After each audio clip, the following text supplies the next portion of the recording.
Yo. What up? It's your boy, True the King TV, back again for another live stream. What up? Trying to connect my headphones. Yo. There we go. Salute. Nicholas Brown in the building. Young boy in the building. Cuba in the building. MC Robinson in the building. Shout out to the member. Hey, shout out to the new member, Cuba in the building. Rundown Production. Go subscribe to his channel. If you're not already, MC Robinson, I'm shocked, bro. I thought Spence would dominate. Jerry, yeah. You think a lot of stuff, man. You was wrong. So, ain't nothing. That should be nothing new. Salute to you, man. Salute. Man, I'm about y'all to look at the chat. I'm about y'all to look at the chat. Hold up. No. Hold up.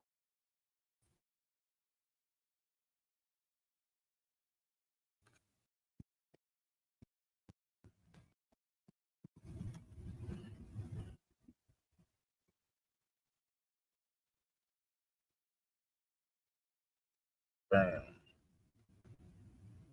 Hey, where can we get 10 likes? Can we get 10 likes?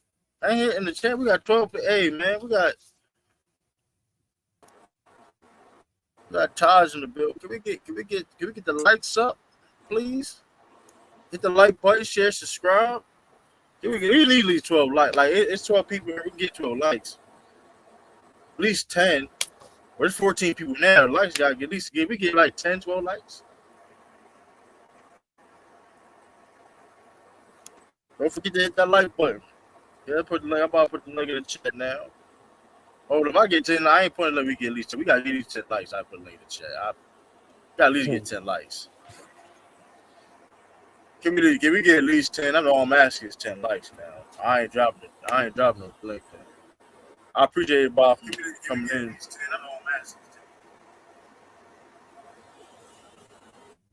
in. Yes, sir. More life for me, baby. Yes, sir.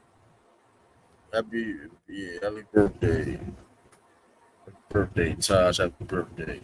Yeah, we got a lot. How you feel? You saw the fight. Yeah, bro. Damn, bro. That nigga, bro. That nigga Bud cooked Spence ass, bro. Hey, man. Oh, man. Yeah. Shout out to Mingle Jester. Mingle apparently won $5,000. He's $5,000 richer. Apparently. Damn, Mingle Jester won money? Oh, shit. He said he been said. I remember he said it months ago he bet $5,000 for his people. 5,000. What up, bees? Hey, shout out to Mingo Jester, bro. Shout out to you, man. You had it right. I was wrong. Shout out to you, Mingo. Everybody wrong. Like it not the fact that he picked Crawford. Like what Mingo Jester was saying. Terrence Crawford was doing that in the ring against Spence. Like I was looking at Terrence Crawford like this Mingo Jester talking. The confidence, the you know what I mean, dominance. Like, listen. Hey, shout out Mingo Joe. Mingo, he been saying it for months too though. He ain't changed because I was back and forth. I always been back and forth on this, on who was going to win this fight. Shout out to Khalil on the build. I was always back and forth. I was always back and forth. And I was like, even if I had Errol Spence winning, I was like, okay, Crawford had a chance of winning. I know Crawford even had a chance of finishing him. I'm not surprised by the finish per se, but how the domination from start to finish is just that just caught me off guard. Man, oh man. Woo. Yeah, y'all do need to hit that like button though. Press conference. Yeah, hit the like button. I didn't even watch the post fight, bro. I'll watch it later on or something, but y'all may watch it too. I mean, I don't be honest with you, like, but that being said too, if y'all ain't know, like if y'all coming in, y'all didn't see the fight. I mean, y'all heard the news. Errol Spence respectfully got walked, outclassed. I mean, Listen, shout out I to both just fighters don't who want made the his. fight I don't happen. want his fans because he got some hardcore fans. I don't want his fans to turn on him after he took a loss, like because it wouldn't be fair. Like I mean, if you outside doing your thing, you gonna take a L. Everybody ain't Floyd. So to the extreme Errol Spence fans, don't try to write him off because he took a bad loss. Like it happens as boxing. Right. Yeah. Crawford undefeated too for a reason. You know what I mean? Yeah. Like, I mean, listen, it happens, man. It's boxing. I mean, it happens, man. Like, you're going to win some loot. Everybody can't be undefeated, man. So Khalil, I got a question. Man. I was thinking about this after we left. I don't think he has Floyd hand speed. Like, Nah, if they fought in their prime, Yeah, Floyd. I think Floyd would beat him. Who? Like, I think Floyd would beat Crawford. Yeah. And Floyd was a lot stronger than people think too, in them clinches and shit. Y'all gotta beat him Crawford all the time. I think Floyd. yeah. No, I was analyzing them, right? Yeah, And so I was like, well, Floyd is much faster than him. yeah, he is. Much faster. Foot speed, lateral quickness, everything. Defense. Like Floyd's speed translated like that light, And like him, like that lightweight transfer over. Yep. And the biggest thing is that Floyd can make end game adjustments probably better than anybody in boxing history. So what Terrence was doing, Floyd would have stopped that and took away something from him. Like Errol didn't take anything away from him, bro. He was literally able to do whatever the fuck he wanted the whole fight. Like, and like I said, like he was stepping to him because Terrence didn't throw that many jabs. Like I don't know what the CompuBox numbers were on the jabs, but just seeing it in live, I didn't see that many jabs. Like he was conserving that energy because he wanted to stop him. Yeah, shut that shit up, man. It was 84. I think he either landed 84 or threw 84. One of the two. Bang said he said Ben shouldn't be fighting no more. I ain't gonna go that far. Now here's the thing: if he wants that, I mean, he might as well. I mean, what the fuck is Jared talking about? He's supposed to beat Crawford's ass, man. The fuck you know about boxing, nigga? Bro, this nigga Jared. Bro. You gotta ignore Jared, bro. He a troll, bro. He just being how did Spence choke? Crawford is the listen. How did he choke? This is Jared. You don't leave your. Who said that, True the King? Did Jared say that? He said that shit, man. See, Jared, you don't never leave your bedroom, bro. So it's hard for you to understand human activity. And here's the thing about that. That's a dumbass shit to say. Like, come on, Jared. Like, come on. Like, that's why people don't respect your opinion on here, even when you like come on here, even when you try to have like. That's why we motherfuckers be trying. You ask questions and shit. Motherfuckers don't even care what you be talking about. But honestly, hey, how do you choke in boxing? Yeah. Let's play that angle game. You make it seem like hold on, let's play that game. You make it seem like either way, the logic don't make sense because he make it seem like Spence had to fight one or something and just like gave it away. That's like okay, in that analogy, okay, that makes sense, but he had no chance of that whatsoever. He was not winning the fight at all. So how can he choke? Basketball taking a boxing right back there. Like that don't even make sense. Maybe even basketball, but even with that though, Cleo and y'all, like that's still a wrong analogy though, because like that don't even make sense. If you, I mean, like B said, how do you choke in boxing? Like that's the stupidest sounding shit I ever heard. Even if you're trying to translate it, it's not even. Even if you try to translate it, it doesn't make any sense because Spence was getting dominated the whole fight. Like he just got outclassed. It's that simple. Like he went in there, he had a long layoff. So if you want to use the Russ excuse. To me, that don't really apply that much because he had a long layoff and went right in there and beat the hell out of Danny Garcia after a car crash. Right. So it's like I mean, Terrence Crawford just did everything right. If you want to talk about a perfect night in boxing, that's a perfect night. Everything that dude did was right. He didn't do nothing wrong in there. Nothing. See, Jared wants them to beat themselves and shit, beat each other, and it's like I'm a big Spence fan, and we've been calling for this for like years, and for this to happen, like I'm hurt, but shit, you gotta tip your hat off to Terrence Crawford, bro. He didn't run, he wasn't on the ropes. It was just a masterful boxing exhibition, bro. Yeah, It was crazy. masterful. I never seen him look this. To me, his biggest takeaways from me was I didn't know he was that strong in the clinch, and his defense was a lot better in this fight than it had been in years. Like he was so defensively sound. Like he literally was setting Errol up, especially on the last sequence where they stopped the fight. That was like a 4 or 5 punch combination. He set that up. Yeah. And his jabs was moving fucking Spence. Yeah, he was taking punches just to give certain shots from certain angles. Like he would let Spence engage just to set him up for something. Like, I mean, everything that dude did was picture perfect, bro. This was Terrence Crawford with all the sliders up.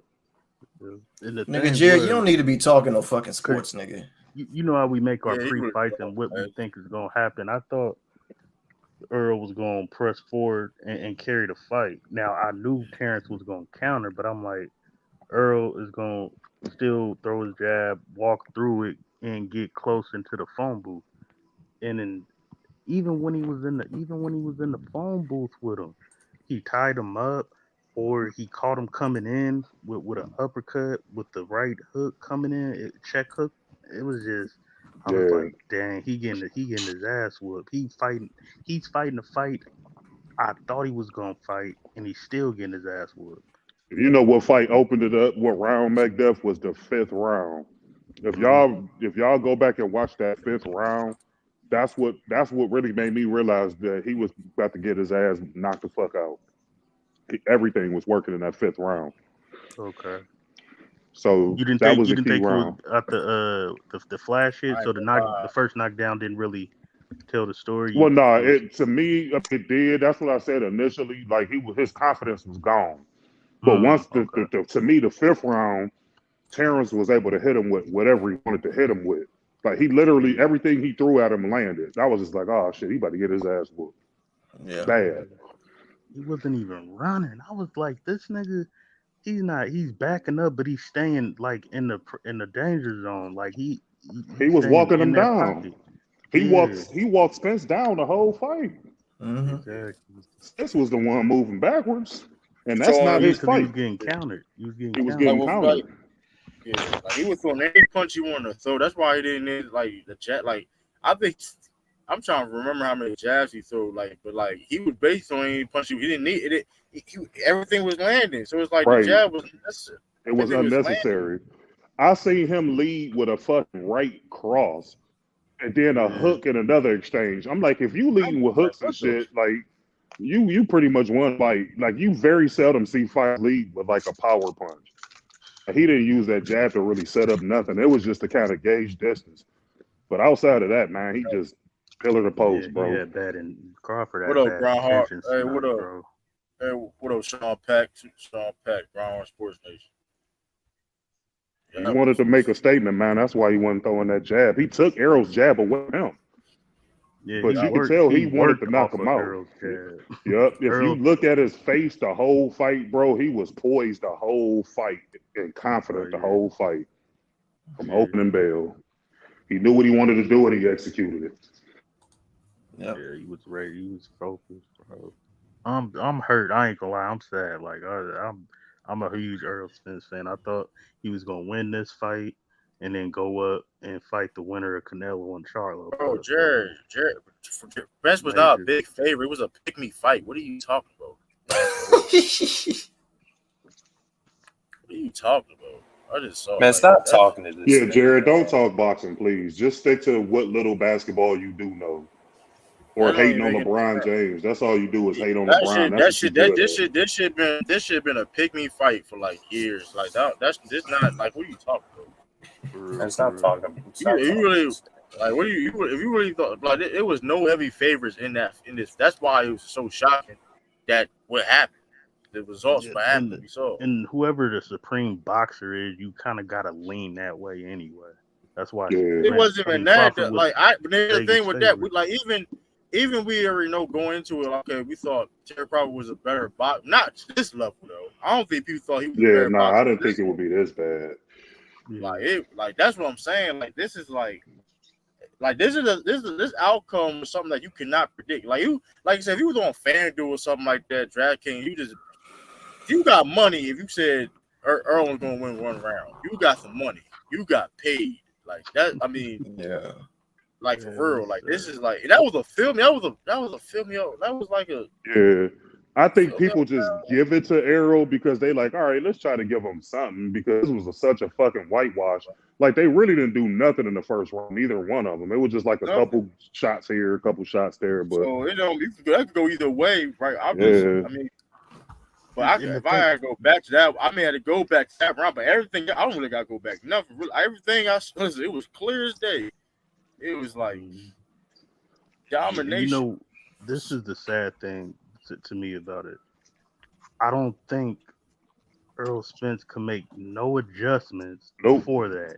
Because he didn't give you nothing to desire. Like I could see if his jab was working at one point, or like his inside work was working a little. Like it was literally nothing. And I mean, like I said, I was at the fight. I don't remember him doing nothing of significance. Nothing. He didn't hurt him enough and not hurt. Like it'd be different. It'd be different. You getting your ass whooped, right, and you hurting them. Like you still getting your shit off and you hurting them, knocked down or something. But he didn't do nothing. Like Terrence Crawford didn't get up. Like he barely got touched. It seemed like he barely even got like you would think it'd be at least a slugfest. Like if somebody get knocked out, you'd be like, "Oh, bro, it was a slugfest, like a Hagler." It wasn't even that. It was just. You're going to take a technical fighter over a bruiser. But here's the thing, though, about Errol Spence. Errol Spence is also technical too. It's not like. And here's the thing about Terrence Crawford. He also is a bruiser. He ain't just technical. Listen, he finished. Listen, like Terrence Crawford's a dog. He saw blood in that water. So listen. Saw blood in that water, man. Oh, yeah, he's technical. He a boxer puncher. Hey, Eastside, I know Eastside. Hey, damn, shout out to Eastside, man. Shout out to Eastside. What's up, Eastside? Yeah, Eastside salute, bro. Yeah, he always go for the fighters that go forward. Bud his ass up too fast, too quick. Like Bud is like that's what makes Terrence Crawford so dangerous, though. Because Terrence Crawford ain't just a technical fighter, bro. He can get he a different breed, man. I've seen it. Listen, like yeah, he's dangerous. I don't know, like the Floyd comparisons. I mean, I think Floyd definitely beats Terrence Crawford, though. I think that'd be a tough fight for Floyd. Yeah, it'd be a tough fight for Floyd. Tough. I think Floyd gets him. I think Floyd definitely gets him. But Floyd hand speed was just different. You think he'll get him in a decision? Yeah, it'll be a decision. See, Floyd would have took away some of that shit he was doing. Like Errol's inability to make in-ring adjustments is what beat him the most. Yeah. Like a lot of the stuff Terrence was doing wasn't complex. It was just like a simple slide to the left right here in this spot, or move him to this side. My inside foot is like a little on the outside. Like it was just like subtle movements that he was making, and he didn't really switch between southpaw and orthodox at all. He stayed in the southpaw stance the whole fight. So that was lefty on lefty. Normally he would have switched to righty and been more of a traditional orthodox versus southpaw. Errol Spence off guard. Which probably called Errol Spence off guard. And he's like, oh shit. Yeah, I think it did. Errol was what tricked him is Terrence is traditionally a slow starter. And he come out in the orthodox stance. He had switched to southpaw depending on how many times he get hit. In this fight, he didn't switch at all. He came out orthodox, and his defense was on another level. Yeah. And he started fast. And that's what really confused Errol, because you could tell that, I mean, the game plan they had was just one of the dumbest game plans I ever seen. I think they was more prepared for him to fight in orthodox stance. Force him to switch. You just made a good point, because I think that was a really good calculation by Crawford. Because what he did is by not starting out orthodox, because he tends to get hit more when he's fighting in the orthodox stance. I think he didn't want Earl to build any confidence. Nope, at all. That's why. He didn't mess around with any of that. Nope. He said we gonna keep our defense tight, and we're gonna take advantage of every opportunity he gives us. And Errol lunged a lot when he punched, man, and he got caught lunging way too many times. And like you said, after the initial engagement, he would back out in the straight lines, and his head was on a fucking rope. That's how he got countered in the second round with that fucking uppercut. His head was just standing there. So it was just like I don't know what their game plan was, though. If your game plan was to stand in front of him and try to outbox him, they should have threw that shit away after the second round. Yeah, but in the corner, he was being told to stop backing out in a straight line. See, I didn't listen to of course, I couldn't hear nothing. I was there, so he wasn't listening. Yeah, that shit was bad. I mean, he was told he wasn't turning him at all, right? No, I was listening to it. I was listening to them announcements, but hey, I know I came late, but y'all cooked Jared, huh? Yeah, Jared always getting cooked. Yeah, cooked his ass. You know what Jared said, Lou? Yeah, he said something about Spence was something like that. I ain't hear what y'all. He said he fucking choked. He choked. Yeah, he said what you choking in boxing? He said choking in boxing. Even like you using the wrong terms, and it's like it's not even the correlation don't even make any sense. It's just dumbest shit all around. It's like what's the basketball, nigga? Earl Spence, like you been like Earl Spence had a chance, and Earl Spence was Earl Spence. They be ready to stick to basketball takes is horrible as shit, nigga. Man, he needs to stick with something, and he need to figure something out. Cause that shit, I don't know what this shit is. So stick the land on the bed with your fucking legs crossed, nigga.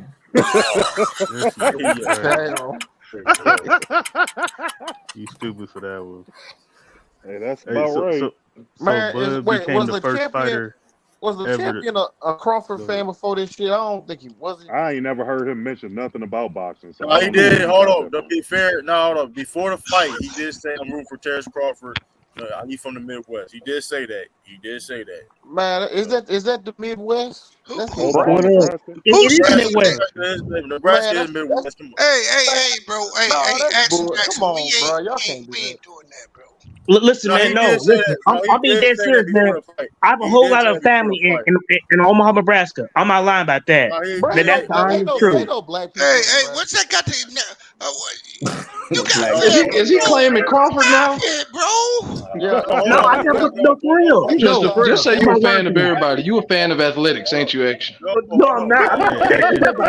Actually, Jackson, bro. Ever since that Spurs thing, bro, yo. To be fair, come on. You actually probably get to yourself, though. To be fair, but like he did pick Crawford, and he been big Crawford. I did pick Crawford. I did. He did pick Crawford. I'm not.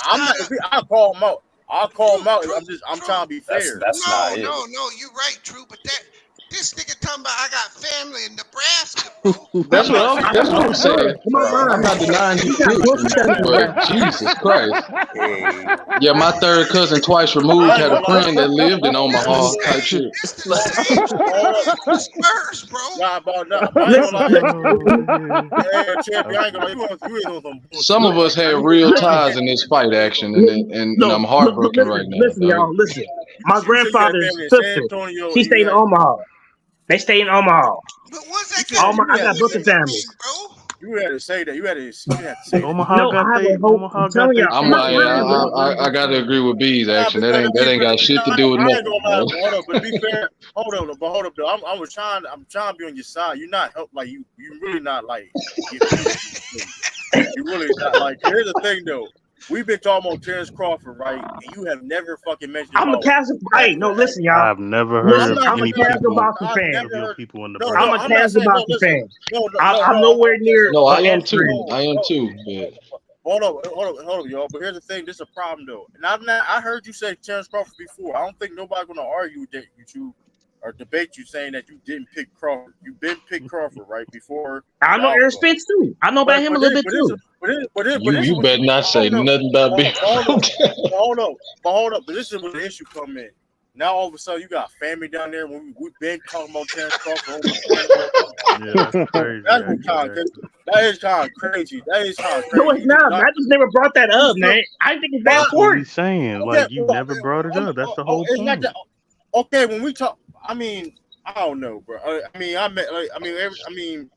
understand that to a certain degree, but like, No, But same time, he did pick. I know it's hard for y'all to figure out that day. I got a bunch of family down there. I'm not lying about that. Well, I don't know, but I don't know. I mean, I don't but care I at this still, I'm not point. lying about that at all. I don't care about that. I go Omaha all the Nobody time. cares Do you about got that. family or relatives in No. Omaha? Why y'all You going know what I'm in on saying? them, Like, man? I got a bunch of cousins down there. I got a bunch of cousins down there. I really do. It's only hell. I mean, it's only 2 hours away from me. Hold Why on, would I worry about that? Hold up, but here's the thing though. Like when sometimes we talk about Florida stuff. Like I said, I may mention. it's crazy, I may have family down Florida. You know what I mean? But like if we talk about something, we're talking about Florida, whatever case may be. I don't know. I don't know. Actually, you do it to yourself. You did it to yourself, though. I mean, I'm not saying you, but you did it to yourself. I do it to myself, man. I mean, it's not a big deal. I just picked Crawford. I'm a casual boxing fan, man. I'm not an expert at it. He's not talking about your pick, though. No, actually, but I'm saying you shouldn't. You added in. You got family down there. Like, come on. See, now it's like. What can I say? Omaha stand up. I'm happy for them. I'm happy. Omaha stand up. What? This shit funny as hell, man. I ain't gonna lie. Dallas and North Texas had to sit the hell down tonight. Jesus Christ. Damn. Hey, is Jared still in the chat? I thought Earl's from New York.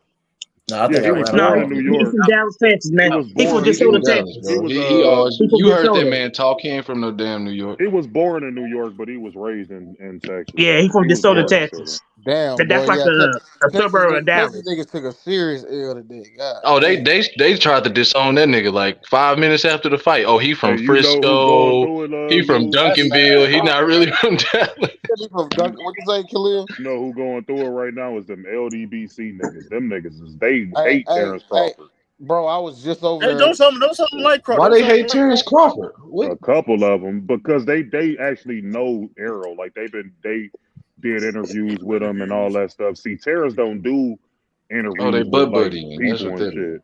So they kind of turned on, at least like the bigger channels. I'm not gonna mention none of them, but I mean, the bigger channels kind of was shitting on him a little bit. And now that he completely obliterated him, I'm gonna tap in the morning when I get back home to see what they got to say about that, because that was bad. Just because I don't know why, because you're rooting for one that you gotta just. That's how they get down over there, bro. That's their logic over there. There's black people in Omaha. They always say is fence straddling and all that shit. Like, dude, you can support both. Like, I like both of them guys. I saw their whole careers, both of them. So, like, I didn't care who won. I just wanted to see a good fight. I didn't know it was gonna be a fucking annihilation. But that's one thing I wasn't expecting. I told you. I mean, I'm still happy for him. He's still the pride and joy of the town or whatever. But there's a lot of people turning on him real quick, man. They real I hate that, man. I hate that shit, bro. Yeah, he just got his ass whipped. It happened from time to time. It happens, man. Like, it's boxing. At the end of the day, Errol is still a tremendous fighter. That's why I jumped in, because I was actually on my way. I was in the Uber on my way back, and I heard Lamont jump in and just completely shit on him and say he trash and all that. And it's like, nah, dude, this Errol Spence we talking about. Like, this nigga done beat everybody. He beat all the best fighters. Lamani's still with basketball. I ain't gonna lie.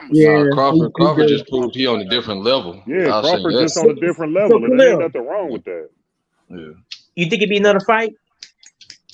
You said no. What? I mean, no. Well, hold on. Technically, it will be another fight. No rematch. Oh, I mean, he said he said he gonna exercise his rematch. But if I'm him, I mean, B's made the most sense where he talked about him getting that last payday. But if I'm Terrence, I mean, if I'm Errol, bro, I just take a mid fight, because you don't want to go out like that. Like, that's what you're gonna be remembered for. Like, you want to go out, win your last fight and get out, because he beat everybody else. This was the last boss. This is Shao Kahn or whatever the fuck. If this was the ladder on Mortal Kombat, you beat everybody else, so you don't have to go back and fight Thurman and all these fucking dudes. Like, so you said retire? Yeah, just fight somebody and then just retire, bro. Because he ain't gonna. What we saw tonight, he'll never be able to beat Terrence Crawford. If they fought 100 times, Terrence will win all 100 times. That's how bad this was. I think he might go up in weight that he's not. I don't think he'll ever fight at 147. Because Terrence is trying to go up. Yeah, Terrence trying to go. I'm about to say wherever he's trying to go. Earl could fight once. I think, like I said, I wanted Earl to fight the winner of Canelo and Charlo. That's who I wanted. Nah, you don't want that now. Yeah, it don't look promising now. Definitely. He'll get stopped early if one of them, whoever. He ain't fighting at 147. Well, he wouldn't fight the winner. He wouldn't fight the winner of that fight, McDuff, because he cool with the Charlos. They in the same camp, so it would have to be True told me that. True told me that earlier. I didn't think they was like that type. That they no, they type. They grew up together, so they've been in the same camp with Roddy Shields for a long time. They're not gonna fight each other. Derrick James and all of them. One from Dallas, one from Houston. So I thought, they got the same trainer. Derrick, that'd be kind of crazy. Derrick James is their trainer, so I mean, one of them trained him, and the other one is Ronnie Shields trained the other one. So and Jared, what do you see? Like, once again, you don't know about sports. How is Spence overrated? Because Spence loses to Terrence Crawford, one of the, like I said, right now the arguably best pound for pound fighter in the world. Like, Jared, shut your dumb ass up. Like, you Crawford's the only one been able to beat him. Literally stupid. Crawford is just one man. How the fuck is he overrated? The man had three belts. So Khalil, who you want to see Crawford fight just next? saying shit at this point, man. Hold on, let me address this right quick, bro. Because you're not gonna come into where my favorite sport and wreak stupid ass havoc. Like, shut the fuck up and stick to your little dumbass basketball takes. Like, how was a man that was he had 3 belts? Like, so okay, so he lost to Terrence Crawford. He lost to him. So what? Like, he ain't overrated or none of that shit. Like, I hate when people take credit away from these fighters. Like, you take credit away from Terrence Crawford when you say that. Terrence Crawford is a generational talent, and you taking credit away from him. This is the first fighter in the male circuit to go undisputed in 2 different weight classes. And you sitting in here talking like as if he was fighting some Joe Schmo. Like, this dude is a legendary fighter that he just fought. He ain't overrated. He just lost to a better want to fighter. see it, man. Somebody had to lose. Somebody had to lose. That's the one thing you can say, man, is Terrence Crawford completely outclassed this man tonight. He was good, man. He just was that good. Like, that this nigga fought the perfect fight. Like, he literally fought the perfect fight. Like, if this was fight night or some shit and you had a flawless victory, like, this what that was, bro. Like, I never seen Terrence Crawford look this good before. And like I said, I seen every fight. As a professional, I never seen him look this good. Never. That's how dynamic he was. And it came out at the right time against the right opponent. These was the 2 best fighters in the world fighting each other. So how was he overrated? History book, man. And you make it seem like a lot of people can do the same thing to Spence though. Like, listen, Crawford.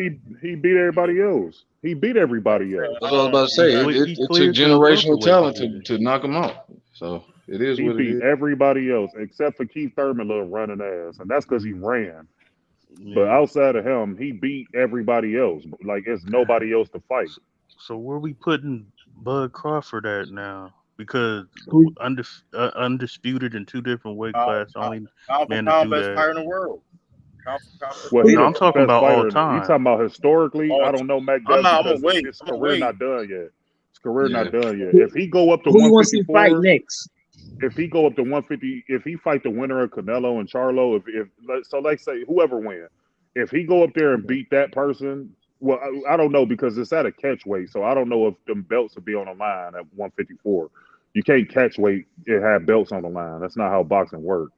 So if he fight Charlo and win and become undisputed at 154, 147, and 140. It's going to be hard not to put this dude in the top 15. Like, I'm not going to go top 10 because I've seen a lot better fighters. But as far as this era go, he definitely at the top of the heap. Over Canelo, over Errol, of course. Like, he over everybody. He over everybody, bro. Like, I mean, over Fury? Yeah, he over Tyson Fury. Dude, Tyson Fury only got like 3 title defenses. And he don't have all the belts. He just got the one. Now, you can say Tyson Fury didn't lose those belts he had when he beat Vladimir Klitschko. He got caught for steroids and all of that. And then he went on this little drug binge and all this shit. So he technically didn't lose those belts when he was the lineal champion, when he had all 3 belts, when he was unified champion. But how many belts did they have? there's 4 major sanctioning bodies, and then you got like 4 or 5 belts within those sanctioning bodies. So Terrence Crawford being the undisputed champion, he got all of the real belts. And then you'll have guys with like an interim belt or something like that under that. Like this dude got all the real belts. Like for instance, like when Gervonta Davis went up to 140 and fought Mario Barrios for a WBA regular belt, that wasn't a real belt. Like that's the only thing I hate about boxing is it confused the casual fan because they see a person with a belt and they think they're a champion and they really not. Like you will know who the real champions are. Like Errol Spence was the real. He was the real unified champion. He had the 3 belts, and Terrence had the other one. So they merged all together, and that's what made them undisputed. That's why I like the older fighters because you only had 1 belt, and you knew who the fucking champion was. And then you paying all these sanctioning fees and all this shit. Like Terrence Crawford gonna come out of $1 million to keep all them belts. That's why I think he gonna drop 1 or 2 of them at some point, especially if he go up to 154. He gonna drop them all. And then it's going to be a free-for-all. Yeah, like 5 or 6 belts there, didn't he? We all know who the real champion is anyway. So that's why Floyd, that's why you never seen Floyd walking around with all them belts. Because we already knew Floyd was the real champion. Just like when Manny Pacquiao was down there, we knew who the real champions were. Yeah, you know what confused me when he walked in and fought Cotto. And Cotto had a belt, and I'm like, wait, Cotto's the champion? I'm like, wait. No, no, the difference in the Cotto fight make there for that was Mike Cotto. 154. Oh, no. Yeah, because Cotto was 154. Because Cotto beat Maravilla. He beat Martinez for that belt. Okay. And then that's when Floyd went up there and fought him and took his belts up there. So Floyd was literally the champion at 3 different weight classes at one point. But the guy who I point to that held down, that's a fighter by the name of Henry Armstrong. This nigga literally held down like 4 or 5 different weight classes at one time. Like that motherfucker was incredible. That's nasty. What's the next heavyweight title match? I mean, I'm not sure to be honest. Usyk was trying to get Fury, but Fury about to beat up on old boy from the UFC. So who's that again? What's his name? Ngannou. What the heck? I mean, he getting 10 mil, but he finna get his motherfucking head. Yeah, he about to get beat up. He gonna need at least half of that to recover. Half of that going to hospital expenses because Tyson Fury about to play with this dude, man. Like Tyson Fury, you can't play with a person like that. Like I can see if this was like some. Like if what Floyd doing now, he doing little exhibitions. Floyd is long gone away from the sport.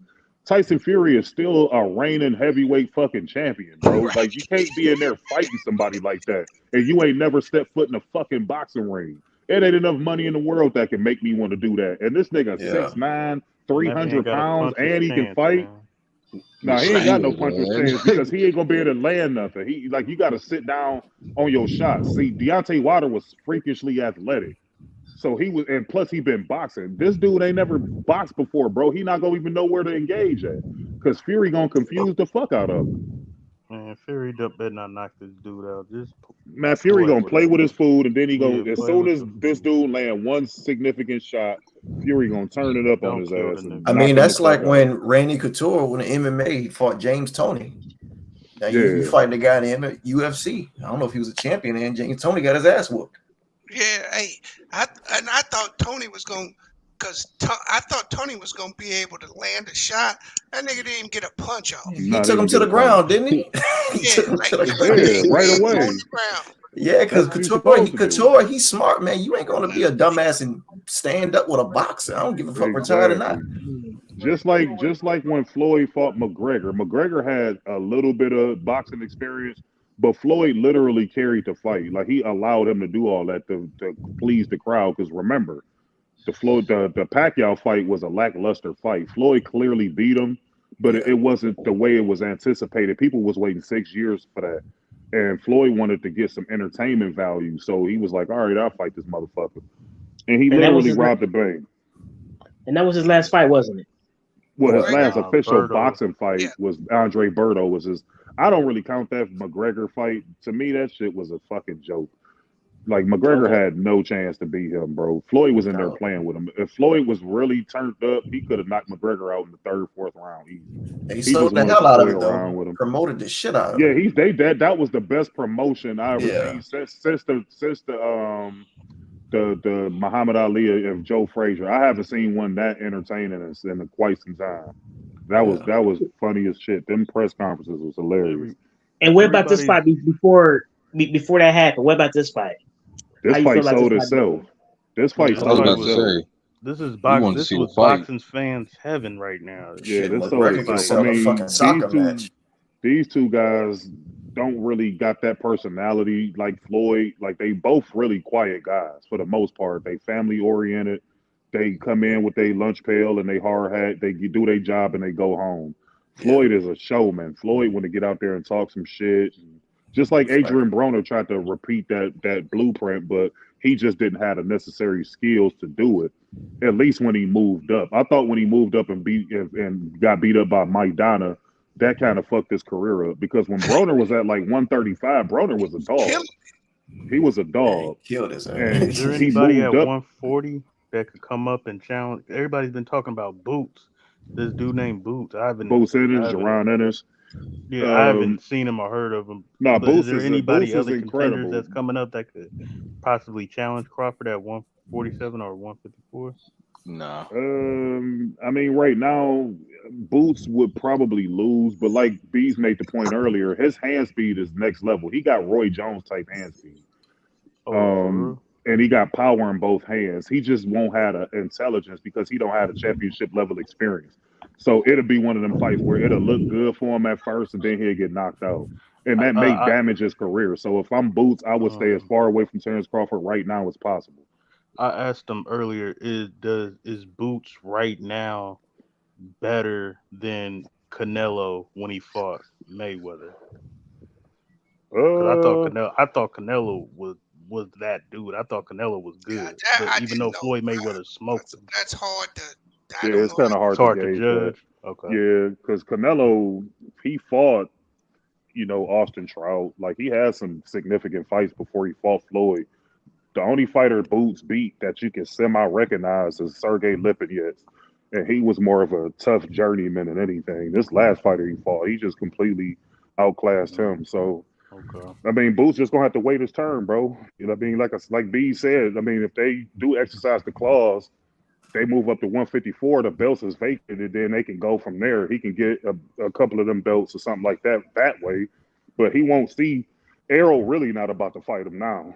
Maybe he has some type of thoughts, but now he's definitely not fighting. He got way too much hand speed for Errol Spence. Yeah, way too much. It sounds like Terrence Crawford ain't got nowhere to go neither. It's like these two are just desperate. Because Terrence can open it up now. He can go to 154 and fight whoever up there. You got Sabransky up there. That's got the name like that. Like shit, Charlo dude. Charlo Undisputed up there. Yeah. And then you got Tim Zoo up there. Tim Zoo is another name. Like, you got fighters up there you can fight. You got him up there. Yeah, he bulked up for this fight too, so he can make 154 pretty comfortably. Yep, do you feel like boxing's kind of coming back a little bit, Khalil? If these guys continue to fight each other, we just got the biggest fight in boxing. Now we need for these smaller weight division guys and these heavyweights to fight each other. I mean, Fury and Wilder kicked it off. Now we need Anthony Joshua to fight Tyson Fury or Deontay Wilder. He fighting Wilder, ain't he? That's what I heard. Who? Usyk? Joshua. Oh, I hope so. I mean, that'd be cool. I mean, because the one guy, Andy Ruiz, completely ran away from Wilder. He talked all that shit and ran. So, and then we need Tank Davis to fight Shakur Stevenson or somebody with a pose. About my boy I actually want to see him go up to 140 and fight Teofimo. Yeah, I do too.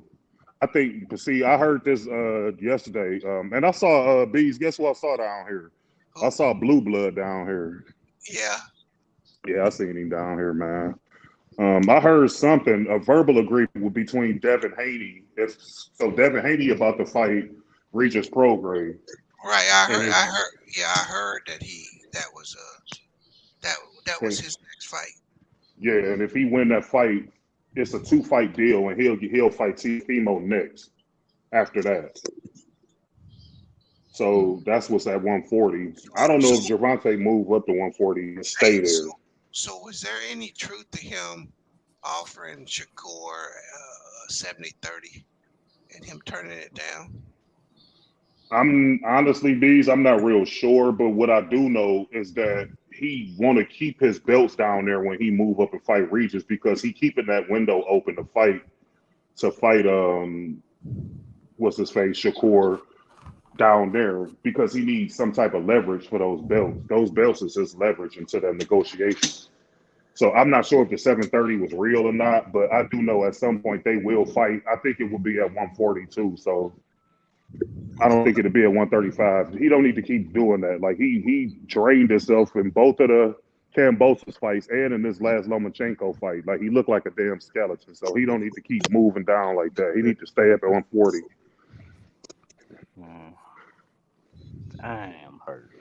But boxing is making a comeback, dude. It was so many fucking celebrities and former fighters in the crowd tonight, man. Every time you look up, you running into somebody. I saw Holyfield down there. They had Marlon Wayans down there. Everybody was I down seen there. Mike Tyson. I seen Mike Tyson in the Mike crowd. Was down there. Everybody was there, man. Too, boy. Yeah, that's his wife. Everybody, but you see Mike a lot of, like, I've been down here since the 24th. So I done partied and done all that shit. That's why I'm like, fuck it, I'm about to jump on the stream, man, see what y'all talking about. I done kicked it every fucking day I've been out here. I'm ready to Khalil, what about these upcomers? Who's the newcomers that we need to be watching out for? Well, like I said, Jerron Boots Ennis is like the main one to me. Hand speed out this world, power in both hands, he can move, he can fight inside, he can fight outside. Like, this dude can literally do everything.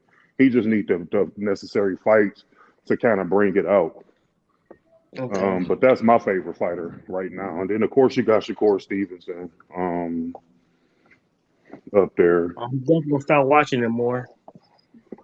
Yeah, it's kind of making a little comeback, man. Like, they just need to start fighting each other and bringing the fanfare back. Like, tonight, brought out more stars and celebrities. That shit looked like the Super Bowl in this bitch. Yeah. It was packed. It was thick up in there. I got the fuck up out of there. I'm like, oh, I guess about to start fighting because Vegas is ratchet. It's ratchet as fuck out here. Oh, yeah, I've been there. Everybody from Cali moved out there. Yeah, pretty much. Now, I just wish we could have got a classic tonight, man. Yeah, that's what I want. Everything was set up for it to be a classic fight, bro. Yeah. The vibe was crazy at the fight party. It was set up to be just a dope night. Yeah, the fight parties was fucking insane. I paid $150 to get into one of them the day before yesterday's fight party. They had like a pre-party. There was a bunch of celebrities and shit up in that bitch.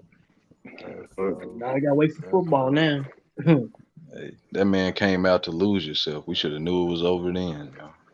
Yeah, you notice he came out by himself with Eminem too. He had all his cut men and all them wait outside the tunnel. He came out with him by himself. That was dope.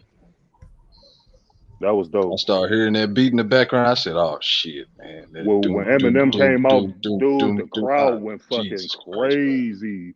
The crowd was more happy to see Eminem. Them motherfuckers went crazy when that motherfucker came out that tunnel. They like, wow. Hey, Matt Dell. Oh no, Mom Spaghetti. Jesus Christ, man. Matt Dell.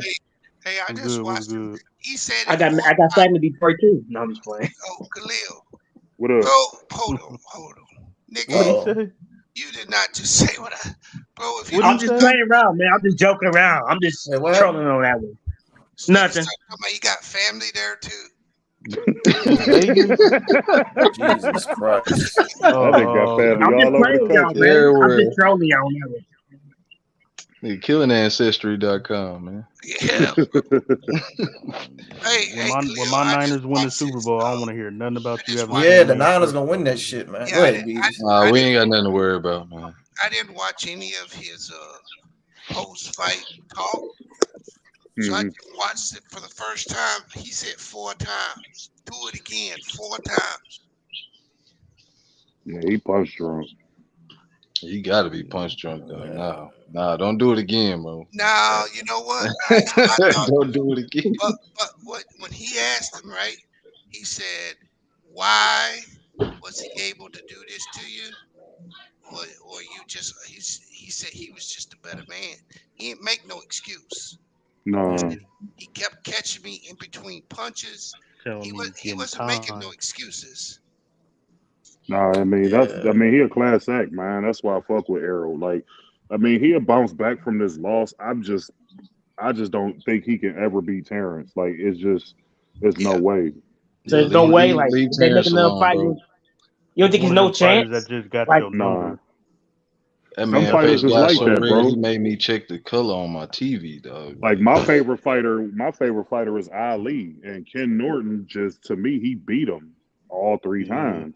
Like it's just certain fighters. I mean, look at Mike Tyson and Holyfield. Like you just got that fighter that's just got your number, man. It happens in boxing. You know what I'm saying? Remember Sugar Shane Mosley that I think Vernon Forrest. But see, Vernon used to beat him up in the amateurs, and then he went up to the pros and was beating him. And you can flip that. That's just like between Sugar Shane and De La Hoya. Sugar Shane beat De La Hoya a lot.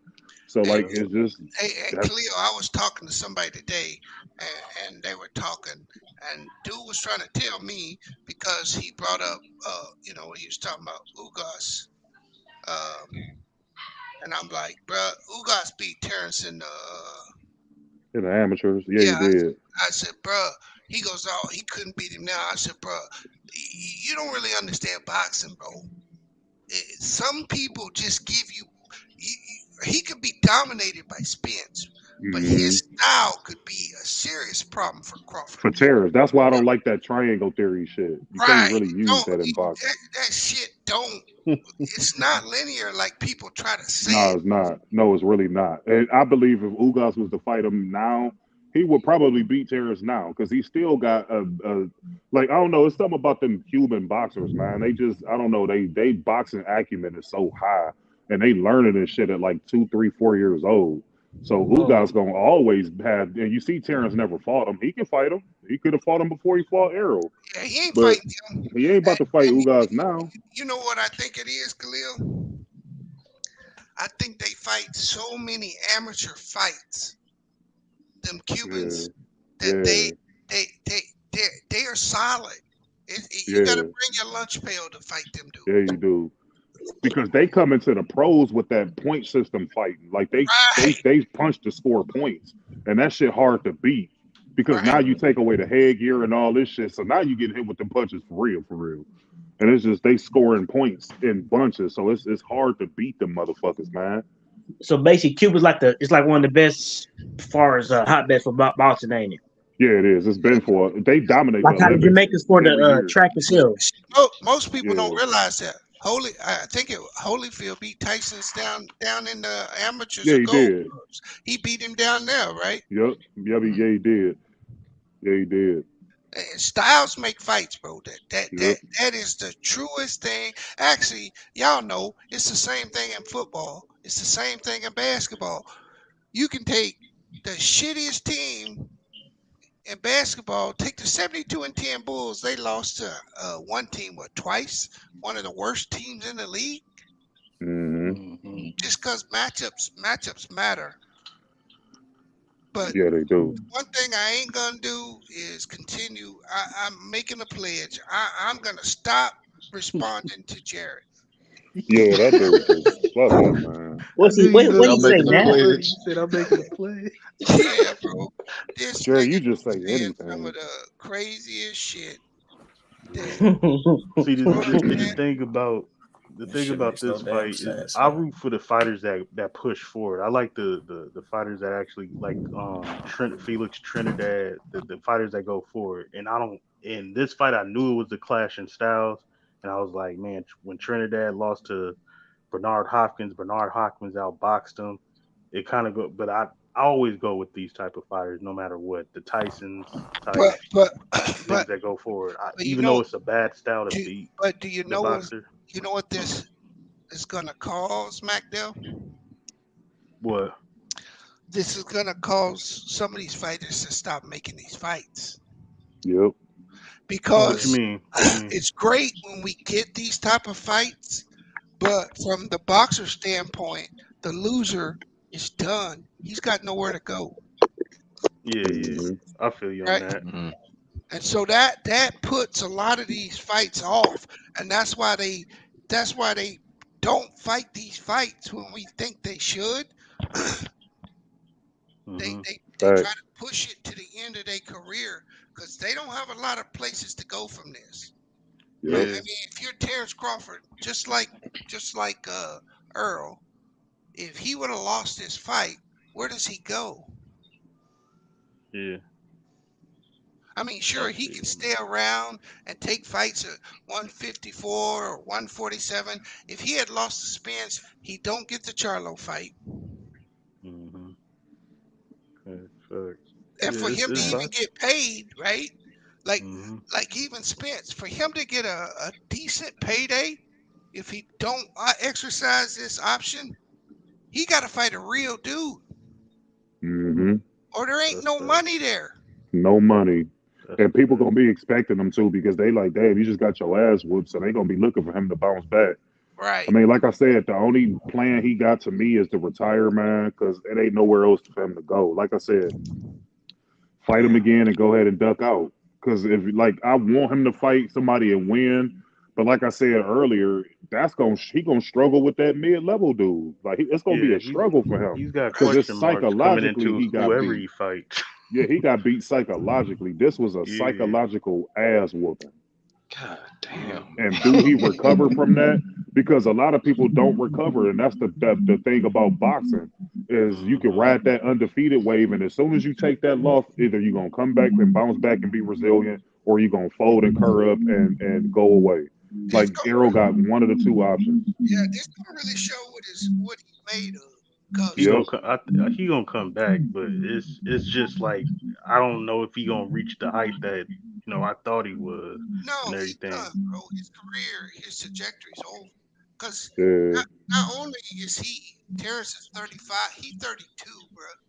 33. 33. Yeah, he's 33. He's nowhere for probably one or two more fights before Terrence hangs it up. Yep. That's why he's trying to swing so hard at the fences to go up to get that undisputed that 154 because he knows it's the end. Even as dominant as he looked, like you don't have longevity in boxing like how LeBron is doing with his peak in basketball. Once you hit a wall in boxing, it's a wrap. So what's the average age for boxing? Like what is it like right now for Terrence? Like right now would be the duck out age. Like this is where you start to see the decline for real. He actually over the age. When did he retire from boxing? B-Hop was an anomaly, but B-Hop got popped for steroids. Yeah. And even in his them later days, he was kind of shaky. It wasn't. And the other thing about Bernard's style was so confusing. Yeah, it is. It really was. It really was. That helped him a lot. Spence doesn't have the style, and even like Mayweather, right? Mayweather was very, very smart in who he fought, when he fought him. Yep. Especially when he got over 38 years old, he wasn't just jumping in there with anybody, right? Right. No, he wasn't supposed to because Floyd knew his strengths and his weaknesses, and he was one of the very few fighters. The only weakness Floyd really had was his hands. Like his hands would break a lot, so he had specially padded gloves. But if Floyd, you would have saw more knockouts if he didn't have brittle hands, like because he was knocking everything out down in them lower weights. And once the further you move up and the bigger the stakes, you don't see that many knockouts no more. Like Terrence Crawford is doing. Oh, 1 second. Hey, get all that reverb. Can't hear him. Reverb or something. Go ahead, Khalil. Yeah, no. Like Floyd, like even with Bernard Hopkins, like with them two guys, they knew all the tricks of the trade. Like Floyd learned from his father's mistakes and his uncle's mistakes, because Roger was a champion, but you notice how they trained Floyd. Roger was more defensive. Floyd Sr. was more offensive. So like when Floyd would train with both, he would pick up high knowledge from both of them. And depending on who he was fighting, they would tell him to step on the gas.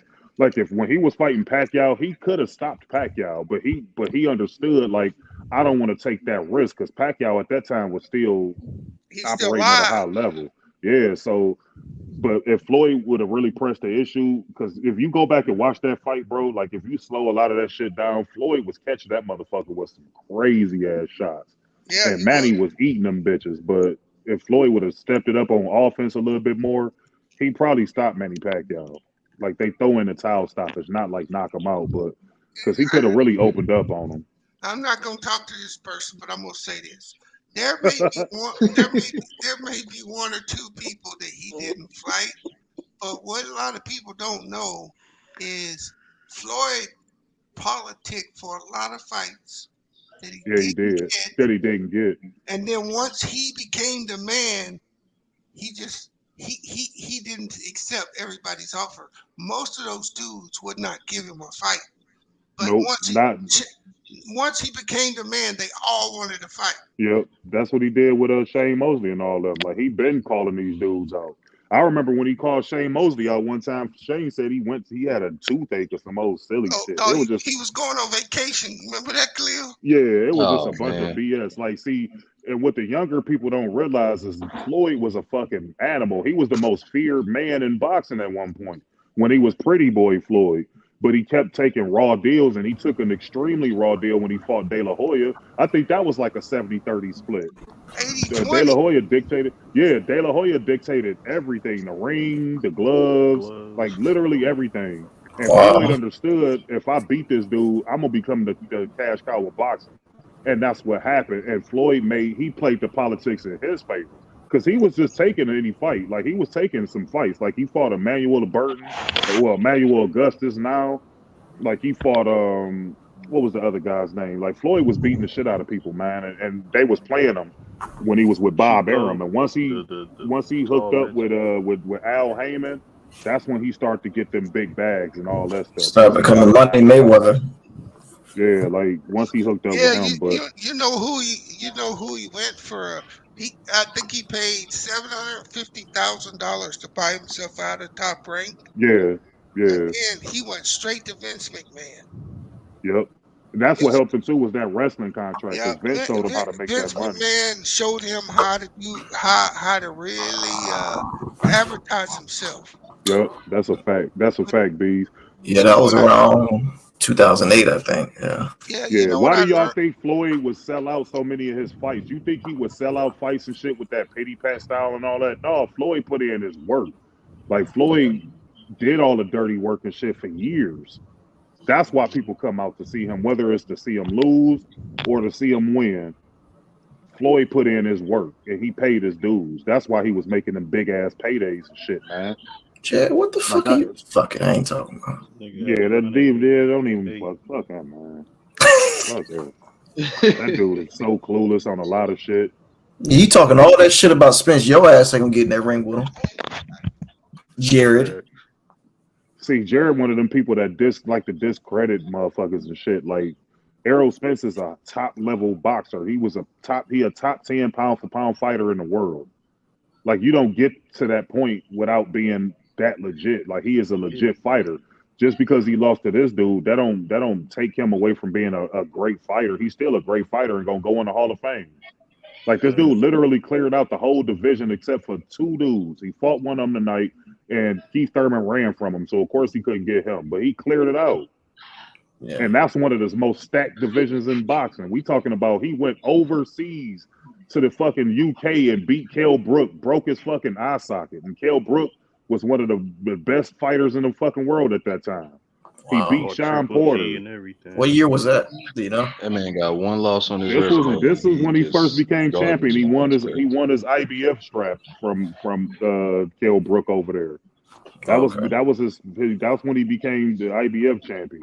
Because at the time he was trying to fight. Having basketball takes in other sports, yeah, bro, fuck and him, expect man. that shit to fly. It's not. He was trying to fight Keith Thurman, and Keith Thurman kept telling him like, "You ain't nobody, son. You ain't got no belt. You ain't got no belt." So Errol went over there to fucking UK and destroyed Kell Brook and got his belt. And then he came back over here. He fought pretty much everybody, like I said, at the end of the division. So he cleared it out. Leonard Bundu, Sean Porter. He beat Ugas. Danny Garcia, when he came back after he fucked up himself in the car crash, Danny Garcia was one of the hardest hitting punchers in boxing, and he went and fought him after the car crash. So it ain't nothing overrated about this dude. This dude literally dared to be great and was one fight away from becoming an undisputed champion in a 4-belt era. He was a Grim Reaper in the division. He was the body challenged snatcher. everybody with a belt and took it from him. Like, I'm finna unify this bitch. But see, niggas like Jared, that's part of the problem why you don't get these mega fights. Because you can have the balls to step in the ring with the baddest dude in the world, and as soon as you take that fade, you ain't shit no more. And it's like, you know what I'm saying? And that's why a lot of these dudes don't take these big fights and mega fights, because hey, MC, why you violate that dude like that, bro? You lose, and then all of a sudden they just forget everything you did, your entire resume. Right, your entire resume is gone. Nah. Do you think the media kind of influences boxers, not only this sport, but players' careers, boxers' careers? Like, oh, if you lost this, you really ain't a big draw no more. Yeah. Like you. Yeah, like I would say this, MacDuff. Unless you go in there and just get into absolute wars, if you don't get into like wars, I know what you're talking about. Losses are pretty hard on you. I feel because what's his name? Gotti. I forget his first name. Arturo Gotti, Yeah, that dude. He always, every fight he had was like a war type shit. Because he wasn't that skilled. See, when you constantly in wars like that, you don't have skills. Like, I mean, it's a rare occasion when you. So, like, take Timothy Bradley for example, right? Timothy Bradley was a phenomenal fighter. He went in there with a dude named Ruslan Provodnikov. This was down at 140. And that was fight of the fucking year. That was an absolute fucking brawl. And I advise anybody who got access to YouTube to go watch that fight. Tim Bradley versus Ruslan Provodnikov. That was a fucking war. So you get boxers that will go through wars. As highly skilled as he was, Ruslan Provodnikov kind of forced him into a war. But that don't happen that often. Arturo Gotti and Mickey Ward, them two guys wasn't that skilled. So yeah, you're gonna see wars every time they fight because they got that rock'em sock'em robot type of fight. And that's why Floyd beat the fucking crap out of Gotti. He literally did anything he wanted to do to him. He did. Yeah, he told Gotti, he goes, "You're a C-class fighter." Before he said, "I'm gonna show you that you're not an A-class fighter." But it didn't matter what Gotti did, because here's the thing about Floyd. And then I'm gonna tell you what I didn't know this. I'll tell you this first, Khalil. Did you know that Floyd Sr. got shot in the leg 3 weeks before he fought Sugar Ray? Damn. I didn't know that. No, I didn't. I just learned that the other day, bro. I know he got shot one time when he had Floyd in his arms. I don't know if it was they said he had got shot in the leg 3 weeks before he fought Sugar Ray Leonard. That's crazy. And he still still did the fight. Yeah. But he hung in there for a minute, man, until Sugar Ray turned it up on him. Yeah, it was a good He made fight. it tough. He made it tough on him, though. Oh, shit. Yeah, I didn't know that. I was going to tell you earlier. Fuck, where did I see that at? The only fighter I know in recent memory that got shot in the leg was Jose Benavidez. Benavidez's older brother that fought Terrence Crawford. He had got shot in his leg, and Terrence Crawford knocked his ass the fuck out too because he was talking shit. But that was the only fighter that I can remember in recent memory that got shot in the leg and still fought. But he had a longer period to recover than Mayweather Sr. did, of course. 3 weeks, shit, you can barely still walk at that point. I was watching. Oh, I know where I saw it. Where I heard it. I was watching Sky. I was watching the old Floyd fight, and it was Sky Sports, and the dude on there said it. Okay. And it was I think it was the Diego Corrales fight or the Jose Luis Castillo. It was one of those. Yeah. It was one of those two fights where the dude said it. I was like, I never had heard that. Nah, me neither. But back to the draw. Yeah, so them dudes can draw, right? Like Pacquiao can sell a fight no matter what. Mm-hmm. He's gonna be able to sell a fight just because he's gonna mix it up. Yeah, I saw him tonight too. Yeah. You saw Pacquiao? Yeah, he was there too. He was one of the first boxers I saw. Because the fight was at the T-Mobile Arena, so he was kind of like standing outside signing autographs and shit.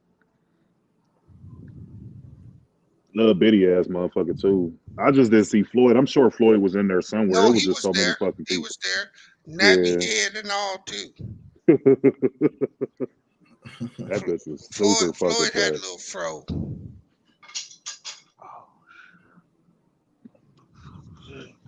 Yeah, I wish that fight would have lived up to the billing.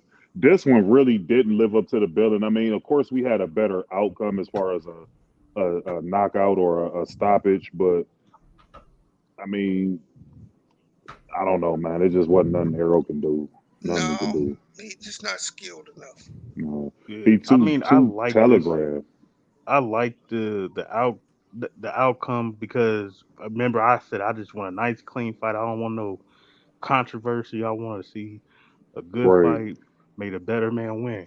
So I mean, it wasn't a classic like we wanted, all that other stuff, but shit, it was a masterful performance by Bud, bro. I mean, no controversy, just me whooping your ass.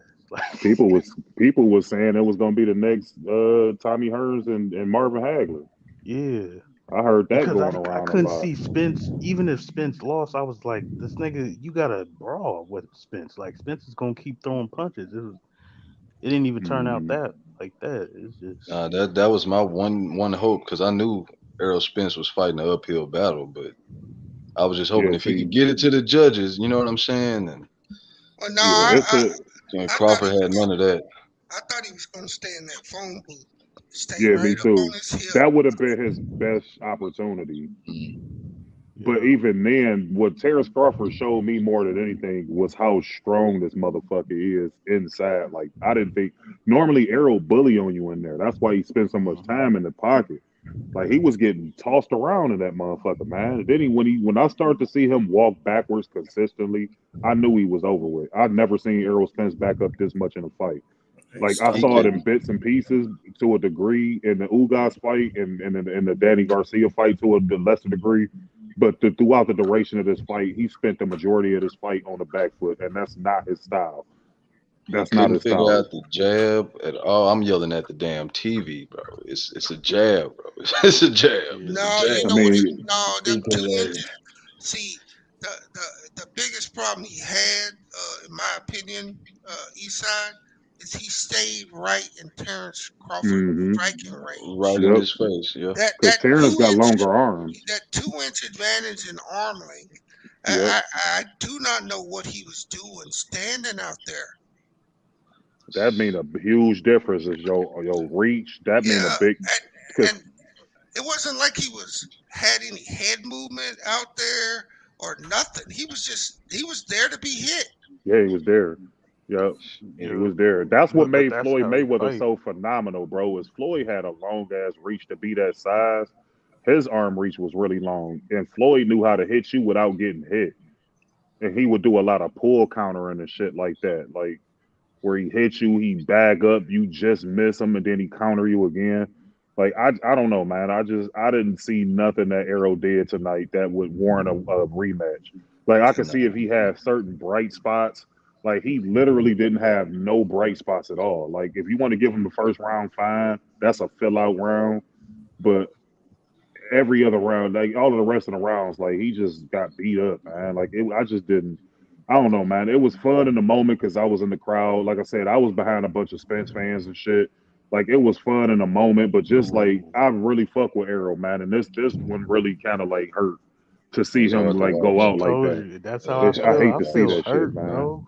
And I fuck with Terrence too. Like I fuck with them both, but I just if like I wanted to see him go out better than that. Like this nigga literally got beat up. Like it was nothing he did right. Everything he did was wrong. Like his foot placement was off. He was off balance. He kept lunging in. Like it was just a bunch of incorrections. Like everything was incorrect, bro. Everything, man. I just didn't enjoy it. And I don't want to see his fans because I'm subscribed to a lot of their channels, and I'm not gonna watch none of the post-fight reactions because I don't want to see them try to turn on him now because he took a bad loss. Like I don't want to see that shit. Like it's nasty. Fans are just horrible people, man. It's some horrible people, I bro. won't be watching any of it either, Cliff. I just don't want to see that shit, man. Like I really fuck with Errol, man. Like I just don't like to see him like man. that. They'll just shit on him. Because I can almost with tell everything like everything what he went through. Exactly, Mac Duff. That's why I feel the way I feel. And I mean, I don't know him personally or nothing, but I mean, he does have a drinking problem, and I could see him going into like this drinking binge, like to try to get over this shit, man. Because he gonna hear this shit for a long time, dude. This fight was massive, and social media. The way you lost, he gonna be at the butt of jokes. Yeah, everything. Like, and then the rappers are gonna push Crawford. Yep, especially them battle rappers. You gonna hear all type of Errol Spence lines and all this shit. You know that's coming. Yeah, Don DeMarco. I think you do kind of got to worry about that, but I think he'll get through it because after that car crash, I think humbled him. He got away from the crowd and everything, and out the clubs, and he on a farm. He more of a family man. So, I mean, it's going to hurt, but I don't think it's going to mess with him psychologically as far as the outsiders and saying, turning their back on him. I don't think he going to feel it that much. Well, if he don't go on social media, he will. Like if he stay off of there and just stick to, just hanging with his family. I mean, they gonna hold him down. And there's gonna be some celebrities that's gonna tap in with him and try to uplift his spirits. But I'm talking about the day-to-day fans, like like Jared and all this, like motherfuckers like him. That's what I'm talking about. The day-to-day fans is gonna say stuff, but I don't think it's gonna mess with Spence. I don't think Spence really cares. This nigga said he choked in a fucking boxing match. Like what? Like he should be banned from this channel and from every channel he try to go on for that. Yeah, I thought it was just basketball with Jared, but you choked in a boxing match. What? Like, come on, man. We got to do better, man. And there's motherfuckers like him that got a YouTube page that could just say stupid shit like that. Like that's the gift and the curse of social media. Is like it created a platform for people that don't need to be on YouTube and shit to have an opportunity to talk. Yeah. Like it should be like sections. So like you be in a section with like Ticket and them, like the dummies. Hey, like man, you stay in that realm. Hey, he got beat so bad, Khalil. I may hang up my boxing predictions. Bees. I mean, you still gotta. But see, Bees, like your knowledge for the game is vastly superior than you think. Like that's why I enjoy talking to you on boxing topics, and I know I can come to you and get an honest answer that's educated. I can't do that. Like that's why I tap more into the basketball community. Y'all think the basketball community is bad. Boxing is way worse, and it's a racial element to it because you got to understand. In basketball, you don't have that many white guys that's like good like that. Like you got a couple, like you got Loma, of course, you got Tyson Fury, but in basketball, I'm sorry, like, but in boxing, you talking about a world sport, so you getting all type of motherfuckers. Like I remember getting into this real big argument with Cisco back when they had U3, and I remember talking to him about the racist Manny Pacquiao fans, and I think he Filipino, so he didn't want to accept that shit. But I'm explaining to him like, Cisco, I had a channel, bro, where I used to, and I didn't even really like talk about like the behind the scenes shit of boxing. I used to just do fight breakdowns and prediction videos, and the amount of hate that I got, I made prediction on the Manny Pacquiao and Floyd Mayweather. And that was one of the shortest videos I did. It was only like a 4 or 5 minute video because to me, there was really no technical breakdown that you can give. Floyd was just far more superior of a boxer than Manny Pacquiao was. And when I put that video out, dude, I got so much negative fucking like nigger and Sunog and Nignog and all these like names that they call black people over there. Like I got a whole lot of that shit.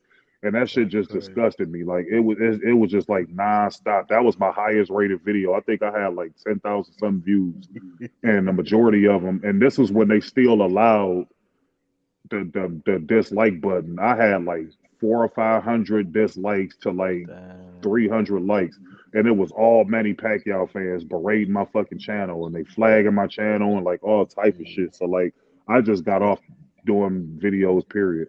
And then I just created this name, my name, on here. But I was Cleveland Fight Predictions was my old YouTube channel. And I'm telling you, man, boxing it's a whole different fan base. Like the basketball community, you got dummies over here, but it's not as toxic as it is in the boxing community. It's nowhere near. Yeah, nowhere near. But boxing has a bravado about it, and the demographics as far as what you said, racism, and it's worldwide. So it kind of taps in. It kind of taps deep into that. So I can see what you're saying. Yeah, you getting everybody. You getting the Mexican, the Latino fan base. You got the blacks, of course, the whites. When the Mexicans get them one. Yeah, them Mexican ones. Hey, they go crazy.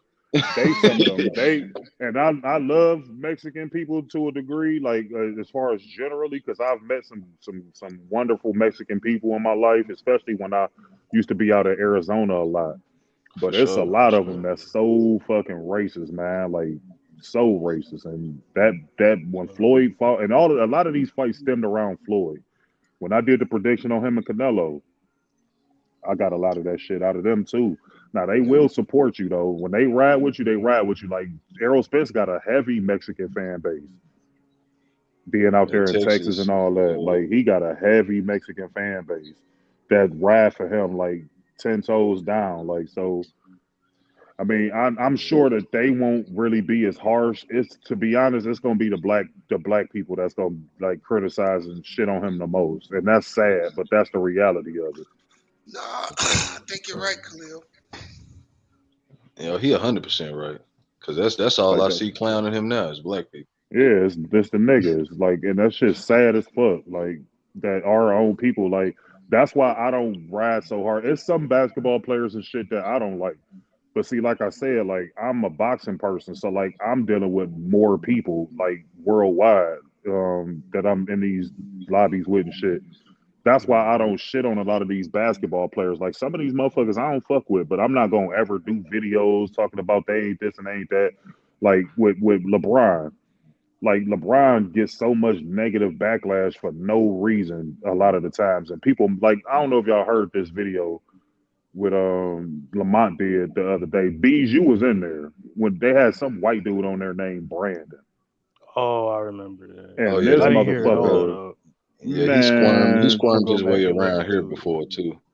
Yeah, I've been on a panel with him before, and I'm just like, let me get the fuck away from him. But you got people like him that's around just saying anything, like, and they was hitting him with so many. Cause that's when he had Legend of Winning was in there. It was Bees, Legend of Winning, Lamont. It was a couple more people. I don't know who they were, but this dude went out of his way to just tell blatant lies about LeBron James. Like blatant lies. You know what I'm saying? Oh, yeah, we caught him up like that over here too. Probably the same lies. Yeah, it was just like damn, these people go to like higher extremes to try to discredit this dude on every level. And you know who else they used to do that to was Kobe. Like this Too Raw for TV dude. This nigga used to make videos every day bashing the fuck out of Kobe. And I used to be like, dude, like, calm the fuck down. Like, the nigga he an all-time great. Like, why you always make videos? Like, I don't know, man. The Kawhi nigga? I don't know who he like now. I'm not sub to his channel no more. Like the Kobe, and I used to defend Kobe just like this. This is what I be telling people like SFM and and all these people that's like super diehard Kobe fans, is I was the same way about Kobe. Like I used to be riding for this nigga because he was my favorite player before LeBron came in. Like I fuck with them both, but I just like LeBron more because he won my city a championship.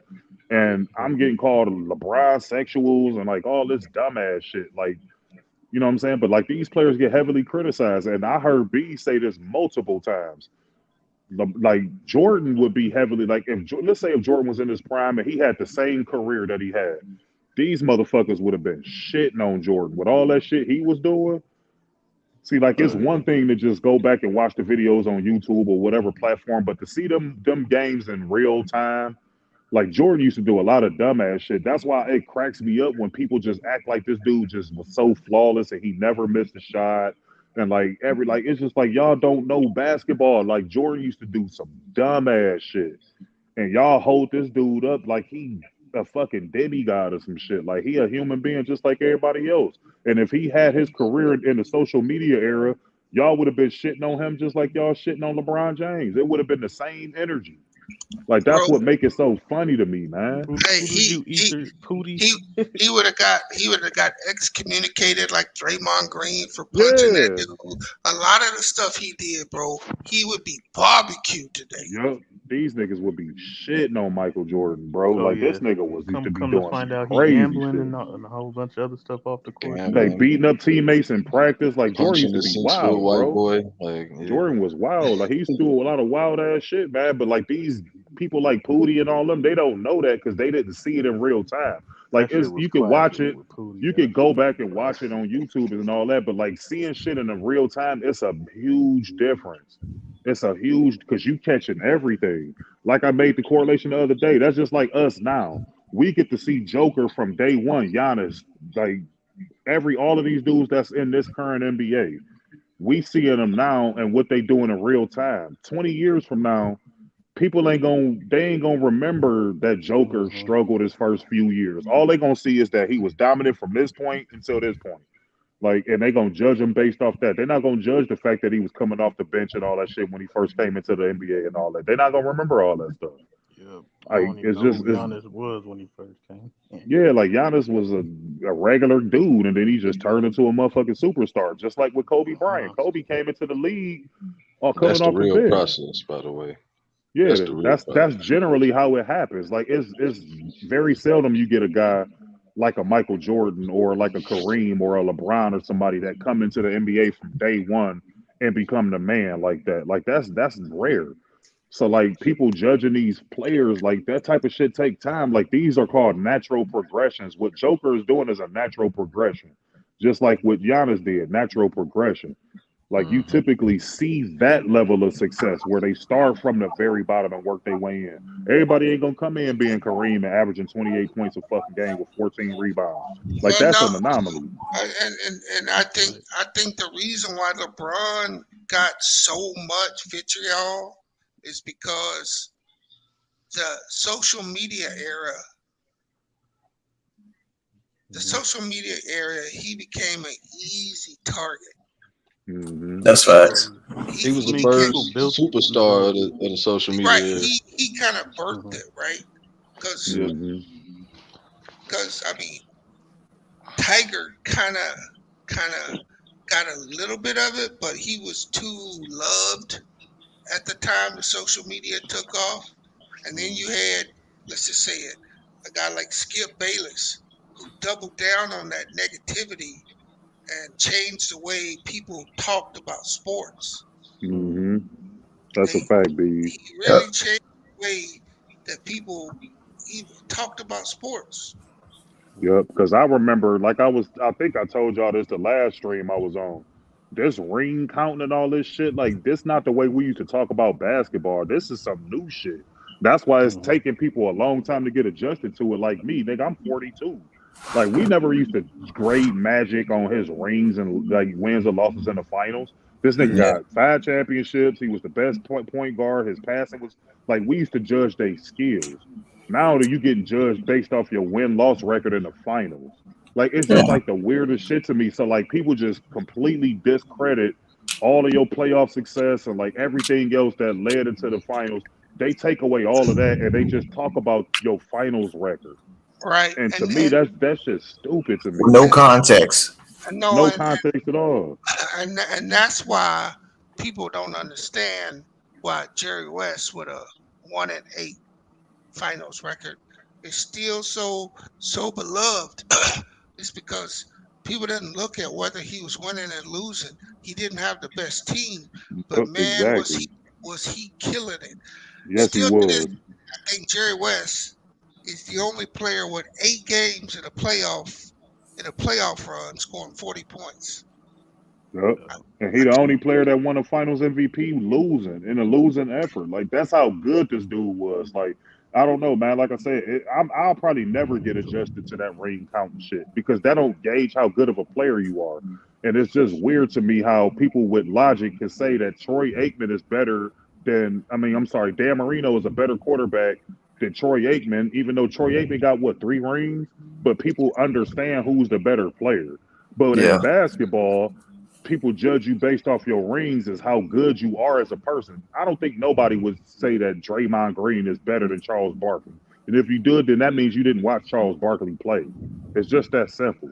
Like, that motherfucker was incredible. He just didn't have the necessary teams to compete for those championships. But when he was in the finals, that motherfucker showed up and showed the fuck out. And he did the same in the playoffs. But he just didn't have the same team. Would you say the biggest culprit of the new media is what we were probably doing on the stream today and on the SB's channel is criteria? We kind of building a criteria for great players to, trying to separate them and put them in a tier. But are we kind of hurting the game doing that as well? I mean, if your criteria, saying, okay. So if it's based off, so obviously rings do count. That's the ultimate goal is to win a ring. But that shouldn't be the number one reason why a player is ahead of somebody else. You have to base it off your skills in all elements of basketball. What do you have? Your defense, your offensive productivity on all 3 levels, your ability to pass and play make, and your ability to rebound. Like, all of that has to be taken into account. So, like, how y'all should do it is kind of like do it like how it's a 1 to 10 rating scale. So, like, is your passing ability, is that 1 to 10? Like, okay, so if it's like a 6 or a 7, then what about your rebounding? What is that between 1 and 10? And then your defense, and then your offensive ability on all 3 levels, your ability to make the teammates better around you. Basketball is a team game, so that matters the most to me is your ability to make your teammates better and your team rise to the occasion. Now, you ain't gonna have the necessary pieces to always win, but at the end of the day, how did you perform in a loss? That's why I gave so much credit for Luka. I didn't like Luka at first, and I didn't make no bones about it. But when I saw what he did in that Clippers series, he did enough to win the series. It's just that he didn't have the necessary pieces, the horses to compete to beat the Clippers. But he himself did enough. Yeah, they was afraid to guard this motherfucker, man. They was literally afraid to guard him. So when I saw him do that, and then he followed that up by beating the Phoenix Suns, who was the favorites to beat them, that made me gain all the respect in the world for Luka. Now I know he can win. He can win. Like he has what it takes to win. He just got to have the pieces around him to win. That's just like with LeBron. Like when I saw LeBron, what he did in 15, like he had enough to win. He just didn't have the horses because Kyrie and Love went down the course. But I saw this before he did that. I saw him do this against the Detroit Pistons. Now, granted, this was his first finals against the Spurs, but he wasn't fully developed yet. So when people say, oh, he went down to Miami to learn how to win, that's not necessarily true because he went to the finals before he even went to Miami. He just didn't have the pieces. He had the pieces to win in Miami, and that's why he essentially won. So it's a difference. Like, I mean, I look at floor raisers. So to me, I'm going to always put the guys who can do some of everything. Like get you some rebounds, some points, some assists, some steals, some blocks, like play a little bit of defense. Like I'm more favorable to those guys. But then you got your guys like Kobe or like MJ who can win predominantly scoring the ball. So like, I don't know. It depends on how y'all structure the criteria. Yeah, I don't know how y'all gauge it. Based on like based on and it's not just this is the basketball community. So Luca did great, right? And averaging 34, did enough to win. But based on criteria, let's say he does this for his whole career, he's not going to be looked at as one of those top 20, top 25 players, even though his skill set and what he did is basically up on their level. But because of the criteria, he didn't win a championship, no MVPs, he's not going to be looked at that high. Like Iverson did it. He led his team to a finals. He was good enough. They didn't have enough around him in Philly for those 10 years. But so we don't put him on that upper echelon. I think criteria is a good thing, but it also can be detrimental. Yeah, I agree. I mean, to each his own. I mean, like I said, I like the video y'all did.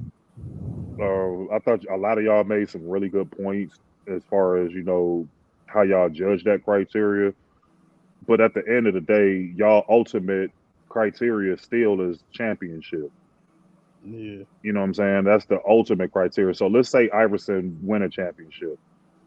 That elevates him further than a lot of guys like Stockton and all these different people that didn't win. Now, if you look at it on a skill per skill basis, I would say Stockton was a little more skilled than AI was because he knew how to initiate an offense under the old point guard criteria, passing the ball, etc. Iverson was more of a scoring guard. So what's valued more? Individual scoring or facilitate and get your teammates involved, which is a team game. So what do you value more? Mm-hmm. To me, I would value the skills more of a playmaker because it's a team game and you're getting everybody involved. So I would value that more, but some people would value what AI did more. They would value scoring and all of that. So, I mean, it's to each his own. Like, let's be honest. The new media, everybody got a take, something to say. Like this dude MacDuff that think Curry's the GOAT. That's a wild take. But since the media, that's a crazy take. Wow. But I'm saying since standing on it niggas too, got that's the nasty. platform, since the new media's out there, they can just say anything and roll it. I mean, I think MacDuff, that's the me and you issue. had this debate before. Like the pushback. I mean, and that's okay. Like, I mean, I'll give you your credit, MacDuff. You actually a knowledgeable dude.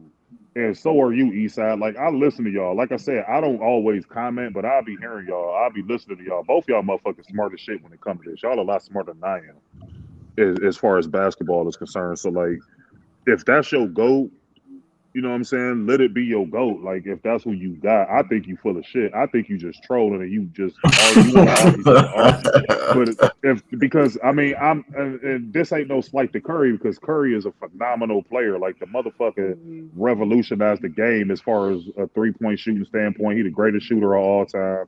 Like the dude is an ultimate winner. He knows how to win. You put him in any situation, he gonna find a way to win. I saw this early. There was a game, and I forget who it was against, but it was him and Monte Ellis out there. And I think Ronnie Turiaf fouled out. They had a lot of injured players. So now they down to 4 players. So they had to let Ronnie Turiaf back in the game because they didn't have enough players to qualify to go on with the game. And this nigga literally willed them to win. That's how I knew this motherfucker was going to be something different. They should have lost this game, but they ended up winning with no bench players and a fouled out player that had to go back in because they had to put 5 players on the floor. And they still won. So I knew then that Curry was going to be that great. The problem with me with Curry, and I saw this up close 4 or 5 times with all of the finals matchups that we played against them. With Curry is when the game is like on the wood, you can't really give it to him and expect for him to do great things. Like I've seen this too many times. Like, did he show up in this finals against the Boston Celtics? He did in that one. And maybe that's something that he developed over the course of his career. But in those finals against the Cavs, like I remember telling y'all before, when they gave him the ball in 16, we was, as a fan base, we wasn't worried about Curry because we already saw it before. We was like, nah, he ain't about to really do nothing. Now, he had a great finals 2015 because I heard them arguing about this, Legend of Winning and all these people. Like Curry had a great finals. His numbers was there, his efficiency was there, but his impact was just not there.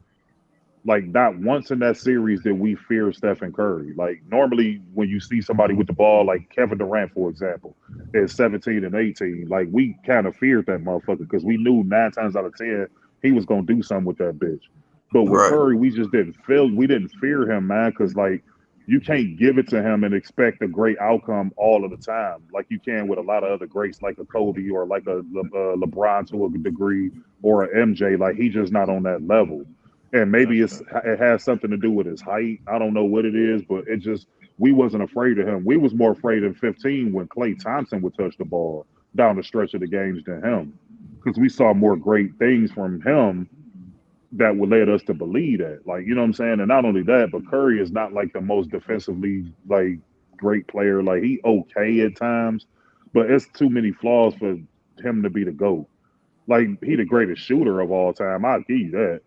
But as far as the overall GOAT, I just can't put him over Jordan and Kareem and LeBron and Bill Russell and Magic Like, and Larry there's Bird. too many other guys.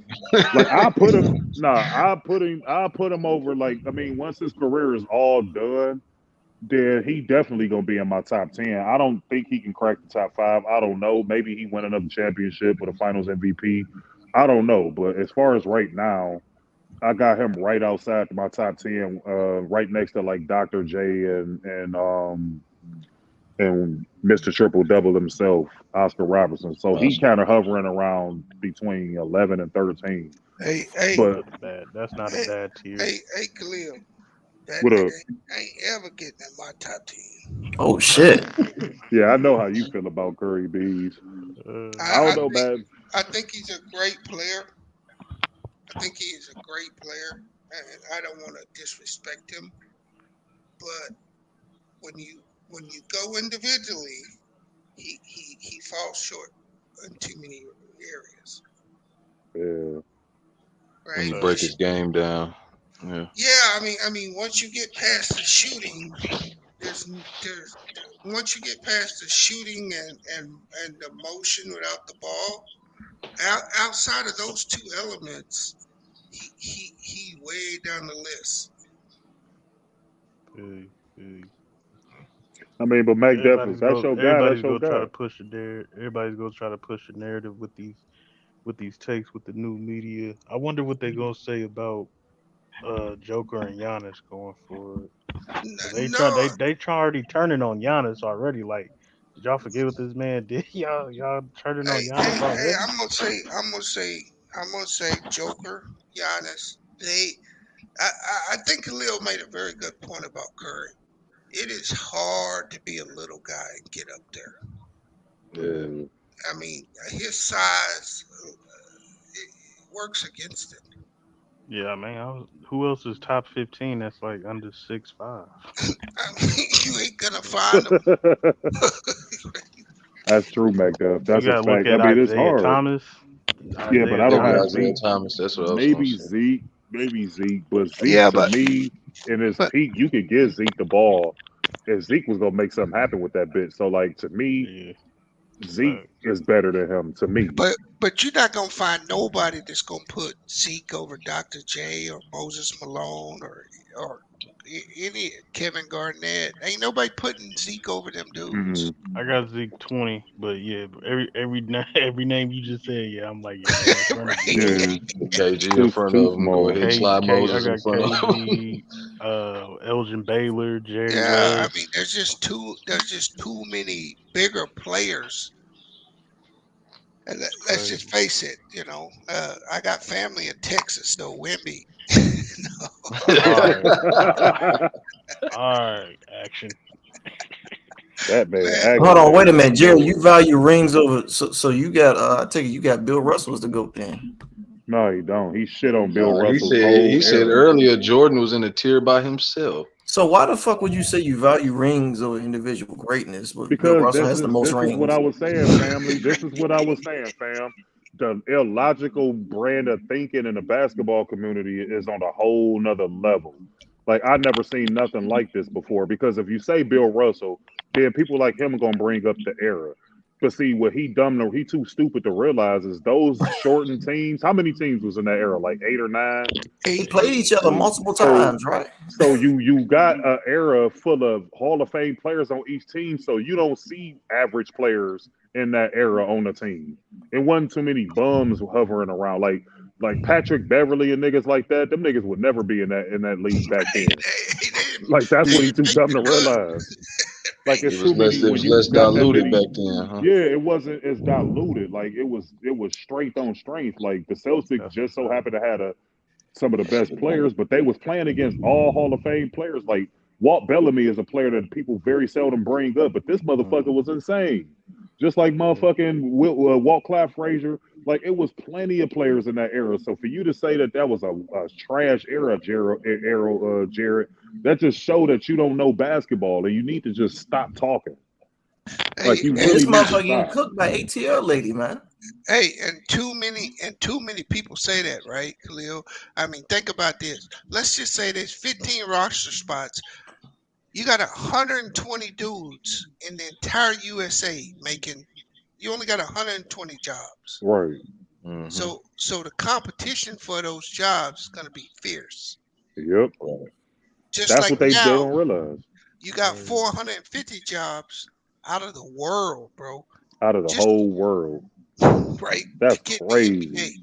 Think about that for a minute. They got overseas league, G League. Yeah, that's what I'm saying. Look at all these. They got a whole bunch of all stuff. different leagues. Yeah. And all these dudes in these leagues can really hoop. Like, and they top of the line hoop. You got to think in the G League, that's the gateway to the NBA. So these dudes is like borderline NBA players in the G League, bro.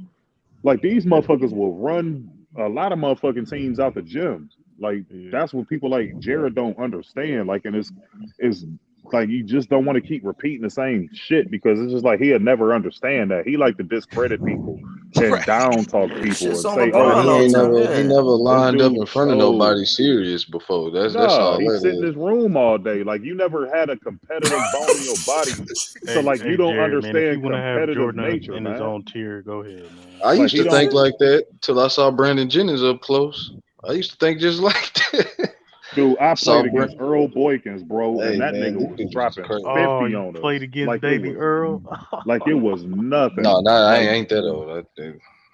No, Earl Boykins was that dude. He was that dude.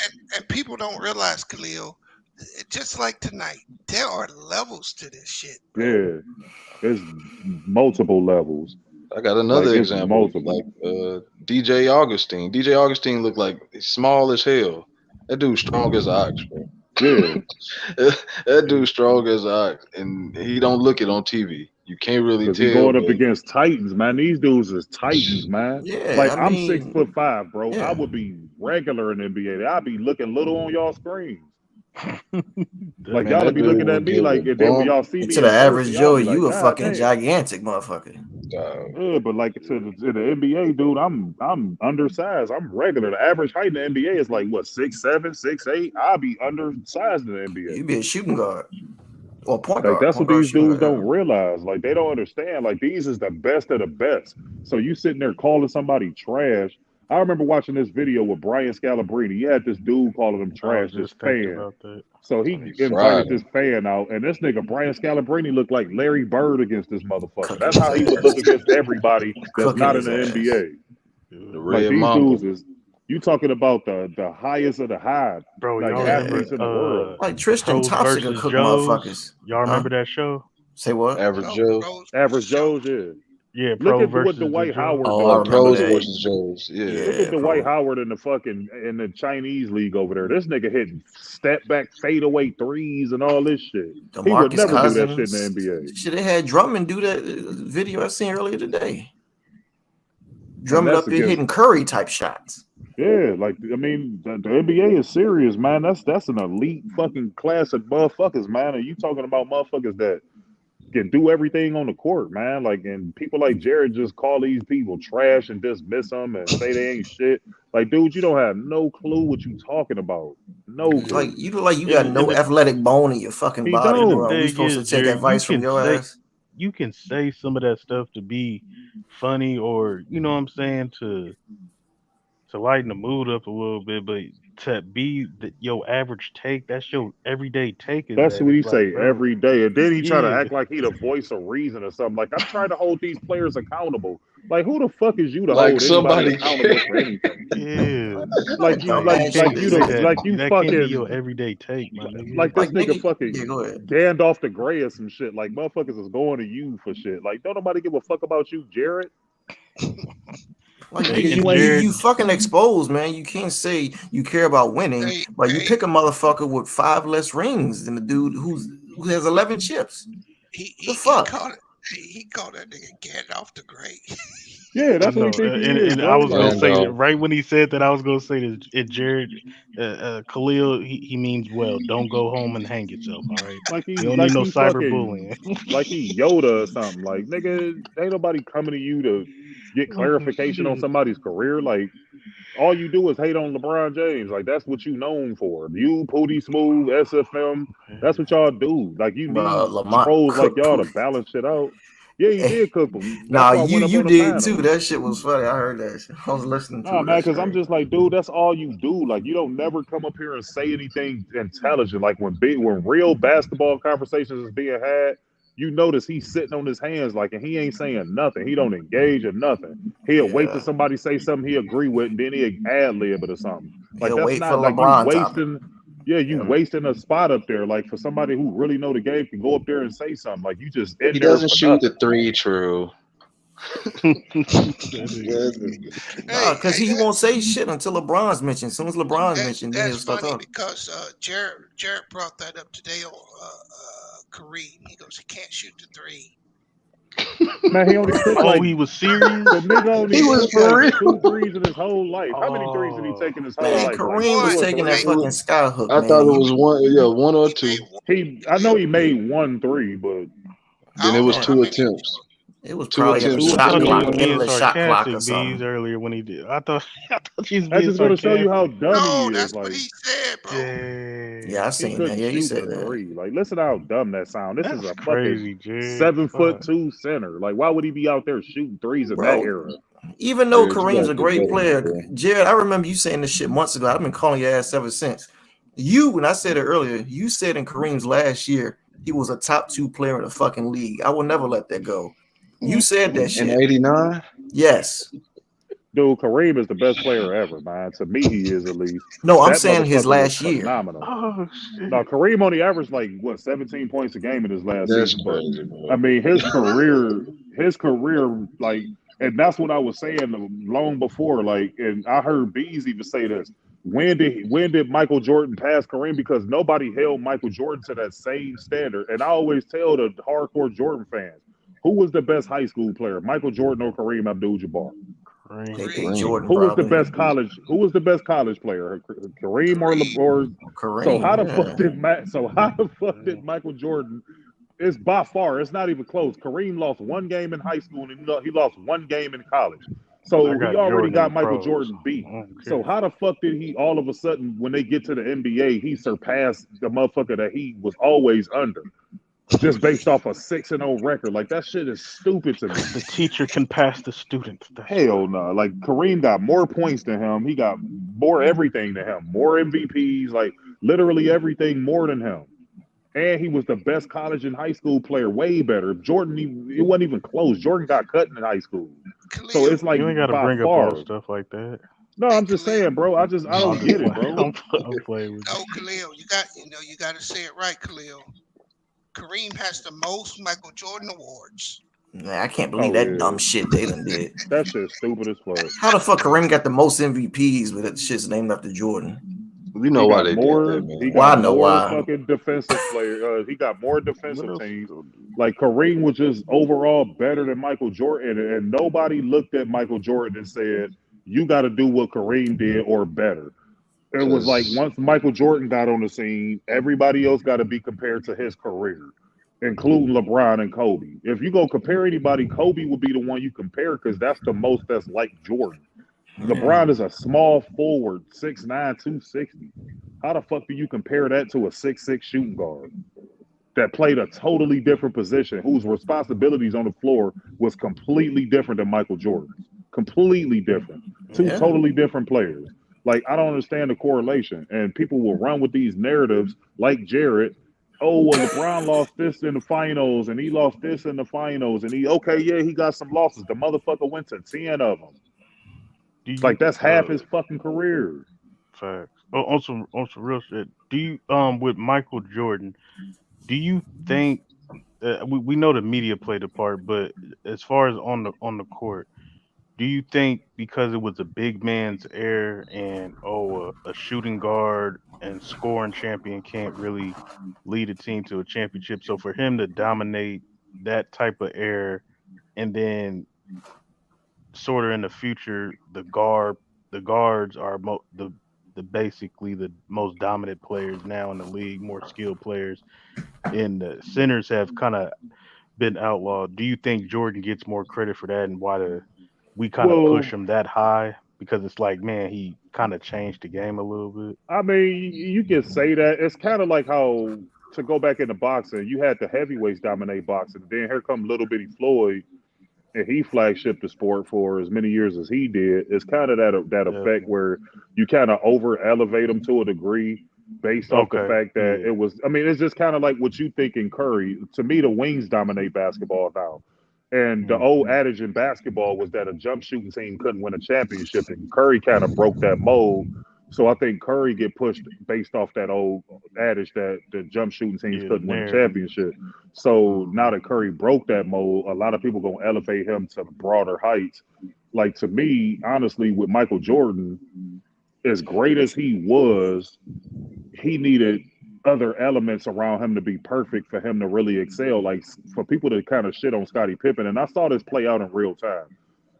Jordan was scoring a lot of points. He scored more points than damn near everybody in the 80s, but he wasn't winning because he didn't have a proper team around him. So once Scottie Pippen developed into what he became, that took the pressure off Michael Jordan to do what he did best, and that's score the ball at an efficient level. I think once he went to the Wizards, that kind of took his averages down a little bit, his scoring percentages and stuff down a little bit. But all he was asked to do necessarily was just play defense a little bit and score the ball. Scottie Pippen took care of everything else. So when you got somebody that's like that can facilitate the triangle offense ran through him, like everything ran through Scottie. He defended the best players, the opposing player's best offensive player. If they was a wing or a guard, he essentially ran the offense. Like, he was a much better leader than people give him credit for. And that took a lot of the pressure off Michael Jordan. It alleviated it. So now he can go out there and do what Michael Jordan did, and that's become Air Jordan. And it also, like, he had to trust. He had that trust his teammates' ability once, like, Paxson hit the shot and all that. Jordan didn't trust nobody. So, like, once he started to pass the ball, that became, more of a staple to how he was able to win. But with LeBron James, LeBron got to be Scottie Pippen and Michael Jordan in a lot of his situations where he got to run the offense. He got to play defense. He got to score the points, facilitate, get the rebound. Like, so the responsibilities is different. That's why I never liked the comparisons, because they two totally different players with two different outcomes on how they play basketball. Yeah. I mean, I guess it's fun to compare them because, I mean, it's barbershop talk. But to me, it's not really a comparison. One is fully responsible for how and he run the offense. Jordan never ran the offense. Like, he was a part of it, but he never, like, came down and initiated plays and did all that. That wasn't his job. So his role was. I got Brian as the GOAT. Kareem ain't marketable, man. Everybody want to be like Mike. Well, no. Check this out, Mac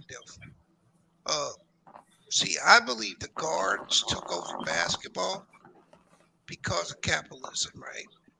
David Stern was a visionary dude, right? He understood that the NBA couldn't get off the ground without marketing. That's why he picked Magic and Bird. He had the race thing as a component of Magic and Bird. He had two guys that had faced each other in college, and the NBA took that and seized upon that, and that's how they got on live television. That's how they got the NBA to be on live. And then Mike came in, and he was his game was very pleasing to the eyes and exciting. And so the NBA, I believe, shifted course during that time. They wanted this was the guy we were going to push. And this is the way we want basketball played going forward. And so what you started to see is you can go back and look, you'll see a bunch of dudes like Kendall Gill and all these athletic guys started coming into the league, but they didn't have the game, right? Yep. And then as the 2000s, at the end of the 90s and going into the 2000s, that's when your Iversons, Kobe's, Grant Hills, the guys that actually had the ability and the skill started to get up on the scene, right? Mm-hmm. And that's why I think the 2000s is the greatest era. Yeah, that's a fact. And Bees is 1,000% right, because in the moment in the 80s, the early 80s, or more so the 70s, the white fan base started to neglect basketball because there wasn't enough white faces in it. And holy shit, here come Larry Bird. And people get it fucked up. Larry Bird was actually the best player in the NBA for like a 3 or 4 year stretch. Like, he was legitimately hands down the best player. So that's what made it work even more, is because, like B said, they competed against each other in college. Now, Magic got the best of them, but Larry Bird was the better player, and it was visible. So the white fans started to usher back into basketball once they got their guy. Yeah. And this is why it was, like you said, I mean, even with marketability as far as like tennis shoes, with the Converses, Larry Bird had the all black ones and Magic had the yellow ones. For the Lakers, it was East Coast versus West Coast. So like all of the NBA, that was a marketed genius strategy that they pulled off, because them fans was out of there. Right, and I believe that's what rap piggyback on with the East-West arguing and all that. I believe sports ended up taking that whole entire mantra. East versus West. And I think that's where all that stuff permeated from, right? Yeah, it did. I think David Stern brought all that stuff into sports, and then Jordan's game. Jordan's game was exciting, and nobody can tell you that it wasn't, right? Yeah. It's easy on the eyes when you watch him play basketball. Then the commercial started, right? The whole commercialization of the NBA just went to a whole new level. And then the Dream Team happened. And then the NBA just took off. That shit made it global. I ain't never seen so many grown men pass out and cry from seeing Michael Jordan. It was kind of like Michael Jackson. Like, if you watch a Michael Jackson concert, that's how they reacted to that Dream Team, bro. It was passing out, man. He wouldn't even fucking move. I actually went to go see the Dream Team, bro. I was 3-4 years old. I only remember two things. I remember being there because they had an exhibition game in Portland. I remember being there. I remember seeing Jordan number 9 jersey, and then I remember the crowd yelling Larry Bird's name. He got up, checked in, hit like 3 3-pointers, and then checked back out. Everybody was going crazy. And went laid on the floor, didn't he? Surgery. Yeah, he went laid on the floor. Surgery. Yeah, he went laid on the floor. But I mean, every commercial was telling you that Jordan was the best. I mean, this dude had every endorsement, bro. He had Duracell battery. He had Gatorade, of course. He had Nike, of course. He had McDonald's. Like, he had the ballpark Franks. Like, this motherfucker, Hanes underwear. Like, this dude literally had every fucking marketing company, like every one of them. This nigga had it, bro. That shit was insane. From the future. I'm just 20 years ahead of y'all. Steph Curry changed the game. Everybody's gonna be shooting 3-pointers, and when they come back, they're gonna be like, 20 years from now, everybody gonna have Steph Curry as they go, because they're gonna be shooting. I'm just 20 years ahead. Man, I got Bron as mine, man. Because the difference right now, Mike Dev, is there's no Morris Blackman. Nope. There's none of that. That's what tapped him into the streets. That's what made. Yep. You're right, Bees. I forgot all about that. That's what put Jordan in the streets. Because people looked at him. I'm not gonna say they looked at him like a sellout, but it wasn't. He was like a clean cut black dude with 2 parents. Like, but when Spike Lee started doing the Mars Blackman commercials, that's what put him in the streets. That's why you see these Jordans popular to this day. the impact that them commercials had on the streets. Every dope boy had them fucking shoes, bro. And then they picked a perfect guy. They picked a perfect one because at that time, Spike Lee was huge, bro. He had the School Days. He had Do the Right Thing, like all these different movies. So like it was the perfect blend. It was the perfect blend. And then they went and got freaking R. Kelly and that fly. Yeah, that song he made. I believe I can fly. Yeah, bro. The Space Jam. Bro, with the Space Jam. That shit was huge. Huge. That shit was mega. He became. I shed a tear. No, he became a living martyr. He became a living martyr. Yeah, he did. Yeah, Space Jam. Yeah, he retired Space and Jam came movie back. put him over I'll the be edge, real, bro. When he first retired, I was a kid, so I didn't know what it meant. So I was like, "What you mean he's not playing no more? Like he ain't? I thought he died. Like I cried like the nigga died when he was say really happened with him. Why he really loved basketball, right? Yeah. Yep. Yeah, I heard the story. I don't know for sure. Oh yeah. Well, there's different variations of it. I'm almost 100% positive that it was his gambling stuff. Oh yeah. 100%. He had to Won't he in court? Yep, there you go. He had to go testify in court, and he was the NBA was so intertwined with him that they didn't want him playing in case it went bad and got out. Just listen to what he said. Like betting on his own listen game. to what he said in the retirement speech. You just have to pay attention and draw inferences. Michael Jordan said that if the commissioner will allow me to come back and play. Oh. That's what he said, bro. Damn. So Bees is dead on when he say that. That's what Michael Jordan said. So that's letting you know that it was something nefarious. It wasn't that he wanted to play baseball, because prior to that, Jordan never brought up baseball ever. So all of a sudden, your dad died, and you just get this revelation that you want to go play baseball. Like, no, that was a cover up. Yep, there you go. That one dude that got the RICO charges, he had $1 million check from Michael Jordan in his drawer. Yep. Damn. He did. I remember seeing that. Yep. It's so many conspiracies. And that's why I don't know when the Bulls, who coaches admitted it, he was practicing with them at different times during '95. His stuff was back in his locker. They were just waiting on David Stern to give him the go ahead. Yep. And when he got the go ahead, he came right back. Right back.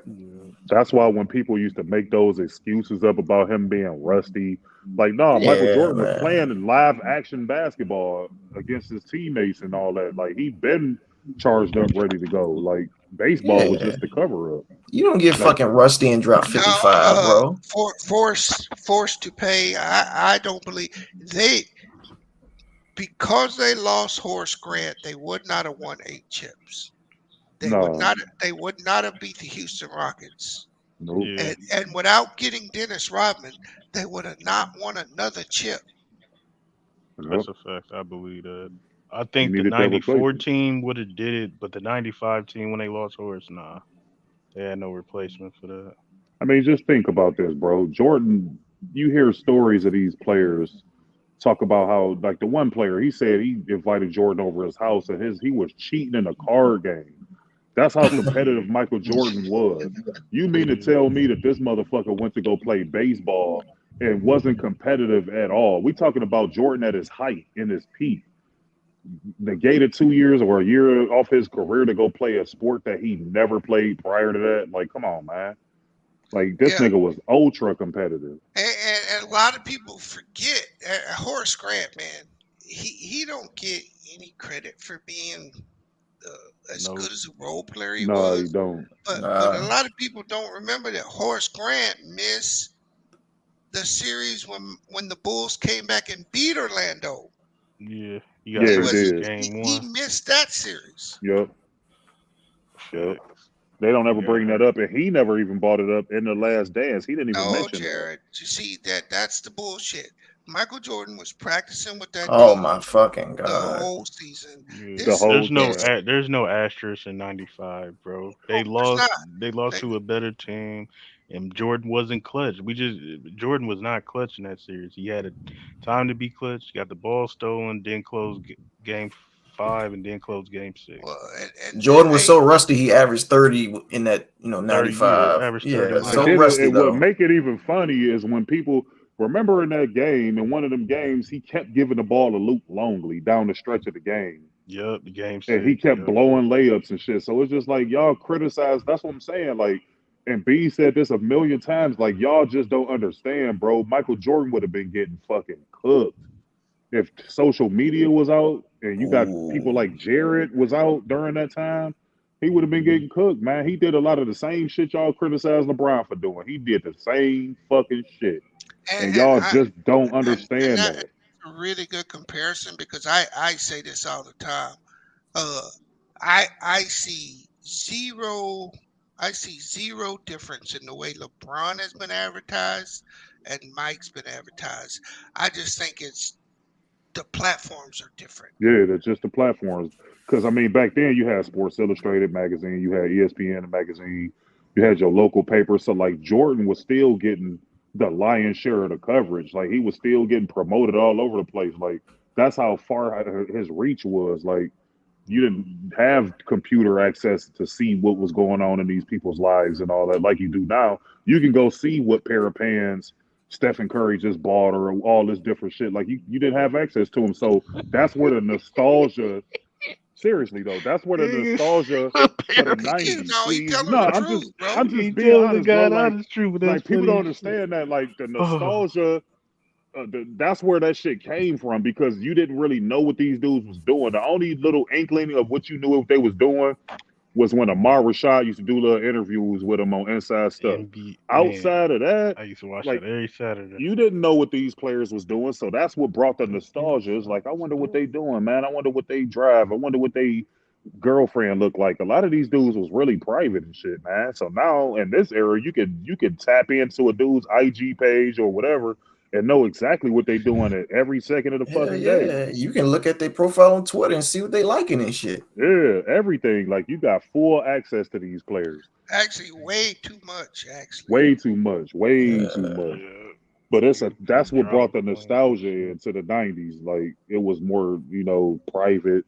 They didn't allow you. And I give two people a lot of credit in the 90s. Eminem changed a lot of stuff in the 90s. People don't give him credit for it. But him coming on the rap scene, it was something new. Ain't gonna lie. I mean, think about this. Look at all the white people that have come inside of rap and use rap to springboard out. Yep. Mark. Yeah, but that's the one dude that came in and stayed. And he know his history of rap. Like he appreciate the history. So I always give Eminem his credit. He's not a culture vulture. And look at how many people he put on. Like this dude put on a lot of artists and put a lot of food on a lot of black people's tables. And that was the second thing that David Stern did, right? The first thing was the whole Jordan and individually marketing players over teams. The second thing he did was he tied the NBA to black culture. Yep. That's a fact. That is a fact. Tried to take it away from us, but Well, the dress code thing, but I mean that was more of an Allen Iverson thing because AI had all kind of rappers in the locker room. He kind of over abused it. NBA would have turned something terrible. AI was wearing he was wearing Shaq size clothes. Damn, I never thought about that, but that's 1,000% right. He did. David Stern was a far better commissioner than Adam Silver is. Far better. It's not. He did. He did. Jared, how the fuck is he rusty when he comes? This motherfucker. He's still on that shit. You don't know basketball, sir. He's still on that shit. Like that's what I'm saying about these dudes, man. Like you could tell them the truth and have the proof, and they will still go against the truth. And that Mac Def is why I think white America they pray for a Larry Bird type player. Yep. And a lot of these dudes, they won't watch it unless there's one of them dudes in the league. Yep. Yeah. And see, they got Joker, they got Luka, but they need that American white boy like Larry Bird. They need somebody from the soil. Yeah, they need that Cooper they need Flag. somebody from the soil. They need I didn't believe it. I didn't believe the hype, but when I watched him, I'm like, okay, he needs to hurry up and get to the league. It's gonna be crazy when that dude hit the NBA. You talking about that dude that had all them blocks in high school or some shit? Ain't that him? He had a 50-point triple-double, 32 rebounds or something like that. That nigga was ridiculous. Hey, I think I seen him on IG. Hey, I'm believing the hype. God damn, 71, 32, and 20. I don't care if Khalil don't like white people at all. When this dude hit the NBA, bro, it's gonna be crazy. Oh yeah. And see, it's not gonna take a whole lot for him to surpass LeBron and Jordan and all them. All he gonna need is like 2 rings, maybe 3 or 4 MVPs, a couple of finals MVPs, and be like 5th all time in points. I guarantee you they gonna say he better than Jordan, he better than LeBron, he better than everything moving. I guarantee you. Yeah, because Bird is falling off the top 10 if you keep on listening to people. Fan. Motherfuckers are still talking about Rocky Marciano, like still to this day. So he didn't do half the shit Ali and all these different people did. Like that's all they need, bro. It's not gonna take a whole lot from him. He wouldn't have to have all the points that LeBron scored and all of this shit. If he, like I said, let him finish 5th or some shit all time in the top 10 all time in points, particularly like 5th. He get a couple of finals with some finals MVPs and like 3 or 4 regular season MVPs and like maybe between 8 and 10 all NBA first teams. That's all he gonna need, and he gonna be considered the best player ever. I guarantee you. That's all Steph Curry needed, man. He light skinned. He ain't white, but he light. Nah, they need that white dude from the soil, and his name is Cooper Flag. That's a perfect white American name. It is, ain't it? Cooper, nigga. If your name Cooper Flag, nigga. Cooper Flag. Shit. What? Flag. The flag. They gonna have that nigga on Mount Rushmore. Hey, Khalil. They gonna move one of them motherfuckers up there and put that nigga up there. Khalil. They gonna be like, you know what? It should be 5 people up here, and they gonna put that nigga up there. I guarantee you, bro, it's coming. This nigga gonna have movies. He gonna have his own shoe line, like all that shit coming. All this coming. Foreign players done took over, so they gonna be begging for American. See, Luka and them is white, but they not American white. Yeah. They need that overseas that white, homegrown from the American soil white boy. That they need that. They ain't had one since fucking Larry Bird. I'm telling y'all, man, they go overhype this dude like y'all never seen before. So Keith all Van y'all Horn was LeBron close haters, enough, man. This what I guarantee. All of the niggas that's hating on LeBron, they gonna be worshiping the ground he walk on once this Cooper Flag dude get in the league and start taking over. The ticket TVs, like all of these niggas, they gonna be like, man, fuck that. LeBron, I was wrong about LeBron. He the GOAT. Like, I'm telling you, it's coming, bro. You gonna see a change in you think it's gonna be like that? Man, he gonna delete all them Bron videos. Yeah, I'm telling you, it's coming, they gonna bro. change their tune up. Okay. I'm telling you, they gonna be like, no, this white boy ain't about to start. No, LeBron better. Like, you gonna see a whole bunch of pro LeBron videos coming out of these. Especially if they have them as soon as they LeBron gonna Kobe. Be long gone. It's gonna be too late, man. Hey, MacDill, at work, I got people asking me about Joker. Ain't asked me about basketball. 14 years I've been working. Dude, I'm telling you, B, when that 8 Mile movie came out, B's, I swear to God, it was old ass white people like, oh man, that movie's phenomenal. These motherfuckers that never watch anything rap related. But when 8 Mile came out, they all went and got the DVD, everything. Yeah. The laser disc copy, them motherfuckers supported the fuck out of that shit. They gonna do the same shit. Right now. It's sad. It's sad, but it's true, bro. You heard it here first at 4 in the morning. Cooper Flash ratings, bro. The game, he gonna be on TV. So he gonna be like LeBron, bro. He gonna be on the Christmas game. Everything. That nigga gonna have $100 million. That nigga gonna show up with a goddamn cowboy hat every game, man. They gonna fucking go behind this dude, man. You know what, Cuba? You just told me what happened to Errol Spence. Them cowboy players showed up in his locker room. Yeah, they did.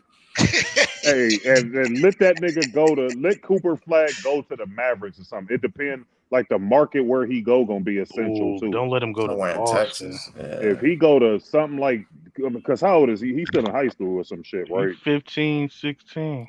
Okay, so he still got a little ways to go. He gonna do his 1 year in college. Years.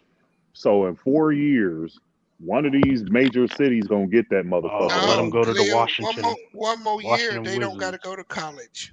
Oh damn, I forgot about that. They got rid of that. So yeah, he on his way, bro. What happened? I'm telling you. They got rid of the one and done rule.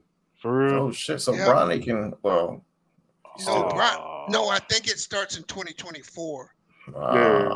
I'm not 100% sure, but I think that's when it starts. He coming straight out of high school then. Well, first white-born player ever to do that. Yeah, because they started losing too many. They started losing too many players to the G League. Yep. Damn. Or that what's that league called? The MBDL or some shit like that. Whatever it's called. But I'm telling y'all here now, just mark this video. All these same motherfuckers that's hating on LeBron, when that white boy get in there and starts dominating, bro, they gonna love LeBron like you never saw before. You gonna be like, damn man, didn't I just motherfucker? I ain't never say. They gonna be denying it. I'm telling you, it's coming, bro. Because I keep telling people, LeBron are the last great American hero. He the last one that was like on that upper echelon level. Because once Luka and Joker and them get done in their careers, they gonna be up there, bro. Victor Wembanyama, yeah. Like you ain't gonna be able to deny. Like people like use the race car when it come to Joker, but what this motherfucker did, bro, that shit is insane. And he got at least about 8 more years of this shit because of the way he played. He don't use a lot of physicality and like he a smooth player, but he's deadly skilled. So like he gonna be this good for a while, for at least another decade. Let the playoffs and points, rebounds, and just everything. Look at what he did, man. This nigga was crazy. I never seen the only player I could kind of see like was when LeBron was in Miami for them 2 finals back to backs. Like I never seen a motherfucker don't make like Luka, like Joker don't make no mistakes at all, and he efficient as hell. Like people was kind of like surprised when he was making them step back over the fucking head threes that he hit over Anthony Davis. I seen him do that shit before. Like that's his shot. Like this motherfucker don't make no mistakes, bro. Like he don't turn the ball over. He don't make no mistakes at all. I lost $200 on that fucking fat. Like that motherfucker. And see, Joker lost that weight, and that's what he said that contributed. Because remember, he used to come in and play his way into shape in the regular season. He said once he lost the weight, that's when he won the 2 MVPs back to back. He came in shape and that's what happened to Luka. I like his demeanor. They won. Yeah, I like his demeanor. That nigga won a championship and said, "Yeah, we could go home now." I said, "This nigga cold-blooded." Yes, we can all go home. Joker ain't no joke. I just wish people would give him the proper credit that he deserved, bro. Yeah, they saying it because man, they want to give him the credit. This run he just had was next level, bro. What did he have? He had 500 points, 200 600. Rebounds. Yeah, over 600. Yeah, but I think it was 500, 200, 100 first time ever done in the playoffs. Yeah, that shit is insane. Yeah, that's off super high efficiency, like that shit crazy. Hey, and a lot of people are saying that over the head 1 foot shot was a 3 was luck. I done seen him do it like 6 times. Yeah, that's what I'm just saying. Like I seen that nigga do that before. That's why I'm like, no, that's his shot. That's what he do. Right. Like that's his regular shot. That ain't no goddamn heave up at the last second of the shot clock. Like, no, that's what this nigga be doing. Like he did that shit when it was a foul. Yeah, he did that shit against the Clippers. Go back and watch that series in the bubble. He did the same fucking thing to them. Man, he did that shit. AD just gave him a look, man. It's like fuck, I can't do that. You see AD's face, bro. Yeah, AD knew he was in trouble. He knew it. He was like, man, I'm in trouble. That's why they took his ass off of him because he was like, man, I can't do this shit, man. Like, can't do nothing. Tristan come in. They bought in a motherfucker that ain't played in years to try to stop this nigga. Like that's what I'm saying. Like the Lakers literally they exhausted all their resources and still got the swept. Kardashian. And still got swept. Hey, this is what I don't get, Khalil. I think the Lakers got better, and if you, a lot of people think the Nuggets got worse. Hell no, them niggas know how to win now. That's all that matters. Them niggas won a championship in dominant fashion. The only team that won 2 games off of them was the lonely Minnesota Timberwolves. Or the Phoenix. The Suns. Well, no, Phoenix the Suns, but they didn't take the Suns serious, and they're not gonna take them serious now because at the end of the day, Joker is better now. Like next year, he gonna be even fucking better, and they don't have nothing for this nigga. They don't got no answers. Average a triple-double for the season. They just don't round the shit up, man. I'm gonna be mad if they start treating him like Shaq. The only motherfucker that kind of gave him a little bit of problems is all the way over in China and probably about to go to jail for some abuse he did on a dude. Is Dwight Howard. It ain't nobody else in the fucking NBA. What he do on the dude, bro? He had some type of sexual assault. Oh, Jesus. What? Yeah. In China? I didn't hear about that. I don't know if it was in China or not. I read the headline. I seen it on YouTube, but I don't believe it. He done stop. He did it with Khalil, he done stop messing with the bonus holes again.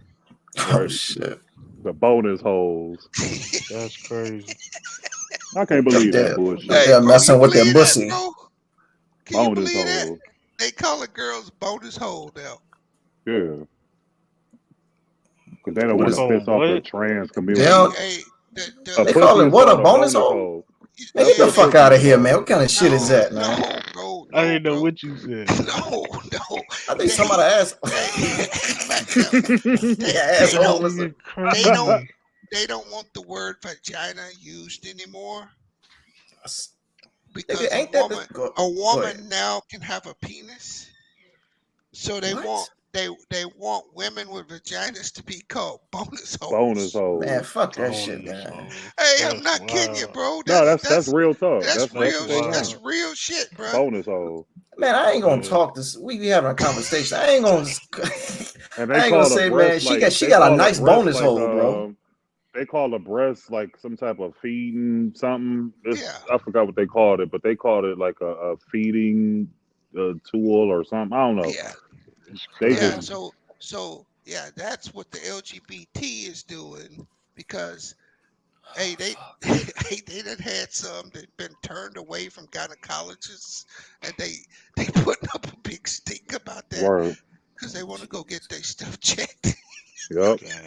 So Dwight Howard, he committed assault, sexual abuse on something like that. That's crazy. I don't know the full story, but I know I saw that clipping. Yeah. That nigga. He had Tia Cooper badass. Hey, bro. Sparks. Yeah, she dumped. I guess he tore her bonus hole up. Hey, did y'all didn't hear that one? I don't remember her name. She said, "We don't want your periods, and we don't want your something else, but we are women." That can't procreate. You can't go make a child. Like shut the fuck up.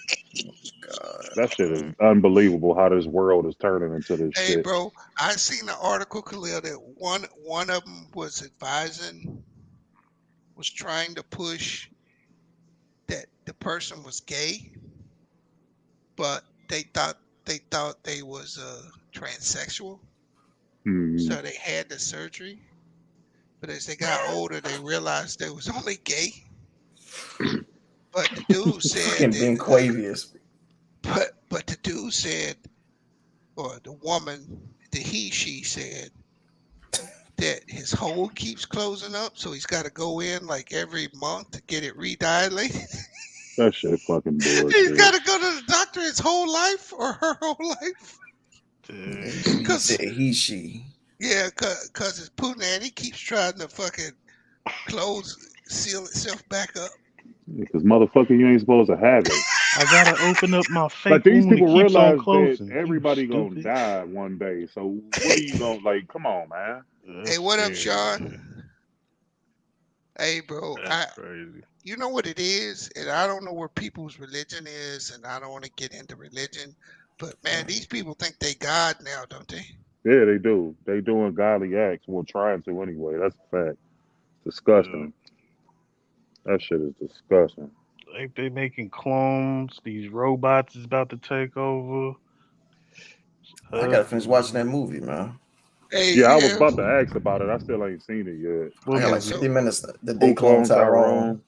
Yeah, so I got my now, Go ahead. Yeah. now you know what a bonus hole is, MacDill. Oh wow. Bonus hole. I thought you said bonus hoes. I was like, that's a good thing. Bonus hoes. But he said bonus hole. I'm like, oh shit. Yep. That's crazy. Yeah, bro. That's by the fucking day. That is how they want women to refer to going forward. Man, that's some crazy shit, man.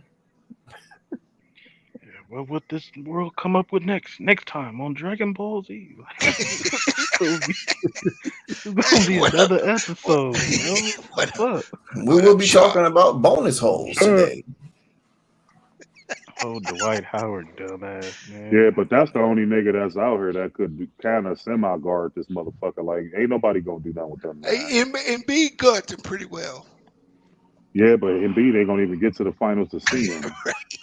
So he ain't gonna even get out the first fucking round. Yeah. I seen a wild trade scenario the other day that had him being traded to the Warriors. Jared, what the fuck, bro? Everybody think the Warriors is getting people. Oh, blue. Do you find this nigga came out of nowhere? Okay, I thought you meant the other lady. Never mind. Yeah. I think the Warriors gonna be in trouble. So you came out of nowhere. The Warriors in trouble, true. I mean, they're getting older. I mean, you hearing things like Draymond Green he don't know Jonathan Kuminga, which is weird. Like, I mean, especially now it's been about to be going 3 years. It's like you don't like know him yet or trying to get to know him. You get what I'm saying? Like that's why it's even a topic of discussion now. You know what I mean? Yeah, but it's like even though let's say Chris Paul works out, right? Yeah. Let's just say he works out. I just think they're way too small. Yeah, that comes up. I was about to say that comes apart. I mean, I like that Darius Sargent move, but that being said, well, he said how old? He's 6'10", but like you only got one dude that's over 6'10", 6'9". I mean, on the team. Yeah, they small. I think Jamal Murray is about to blow up. Jamal Murray about to do some things. Hey, Sean. He's gonna play like Yeah, B. Hey, I'm gonna give Action Jackson his credit because he picked Terrence Crawford, but he got people in Omaha. Oh, wait. He said he got cousins out there. Like nowhere, like no reason why he should have mentioned that. Yeah, which Action Jackson? Whoa! Little champion. Okay, all right. Dude, I'm telling y'all this. I'm not lying to y'all. I do have a lot of fans. It's only 2 hours away from me. No, come on. Hey, I'll be trying to help you out. But you're not like I'm be trying to help you out, the champion. But you don't make it easy, bro, at all. You really don't. What? Because I made fame about it? Hey, this nigga got family in San Antonio, Texas, Tuscaloosa, you know why, Alabama. You got family everywhere, man. Shit. I don't got no family in Alabama, Bees. I don't. Terrence Crawford wins. I got 5 cousins in Omaha. No, I picked him to win. Nobody's saying you didn't, but you don't make it. But it don't help you. I'm just saying, look, you don't get it. Nobody's saying you didn't. You was on here. You on tape saying that before the fight happened. Yeah. But when you sit there, man, adding in the I got family in the Omaha thing that we never heard until now. That's all, bro. I mean, but I don't talk about my family on the screens, man. That's something I just never really do. But you don't get, but you still don't get it. The fact is, motherfuckers don't believe you. That's the thing. Like niggas, like I'm just saying, like that's why people are saying that. Some of that stuff I do be trolling y'all sometimes. Some of I do be trolling y'all, but I truly do. Well, here's the thing: you can't get mad, motherfucker. Don't believe you. That's all I'm saying. I know, man, but they know him. I'm telling people to know him. I just say they know. They know of him. Hey, I got 3 cousins that live 2 houses down from him. I mean, there's black people in Nebraska, man. It ain't like we think it is. It's black folks in Nebraska. Yeah, of course, it's black people in Nebraska. Some people don't think that. True, they think just all white. Not very many, but you have your pockets of black. Yeah. Gabrielle, especially Omaha. Listen. When I know there's black people in Wisconsin, man, there's black people in Nebraska. Yeah, I used to live in Milwaukee, so. Yeah, but that's good for Milwaukee. You know the black people in Milwaukee. It's by Chicago. We know that. The only reason why people know there's black people in Milwaukee, Wisconsin, because of like Green Bay Packers and like Milwaukee. That's the only reason why. I'm just saying. I mean, listen. I guarantee you, look at their basketball team. He probably half at least black. You know what I mean? I knew. So did you watch the fight, Action Jackson? Yeah, I watched the fight. I watched it. Did you call your cousin? What you think about it? He's dominated. Terrence Crawford just dominated. What's his name? Like it was a good.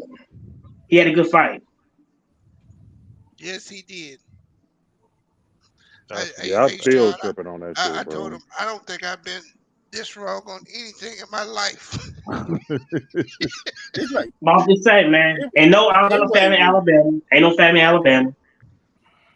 It's cool, Action Jackson, man. You all good, bro. You all good, man. Just mention.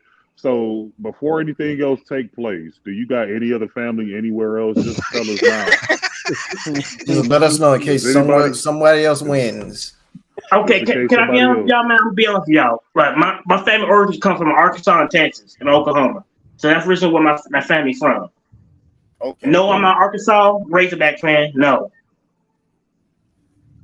All right, that's fine. I'm not a Sooner fan. No. Not a Texas Longhorn fan. No. Yeah. So you thought he dominated the fight. So do you think it's over? Do you think it's over for Errol Spence Jr.? I mean, I'm a casual, Khalil, so I can't really say that. Like, I don't follow boxing like that. So I can't really say that. No, like I told Sean, because I texted Sean after the 5th round.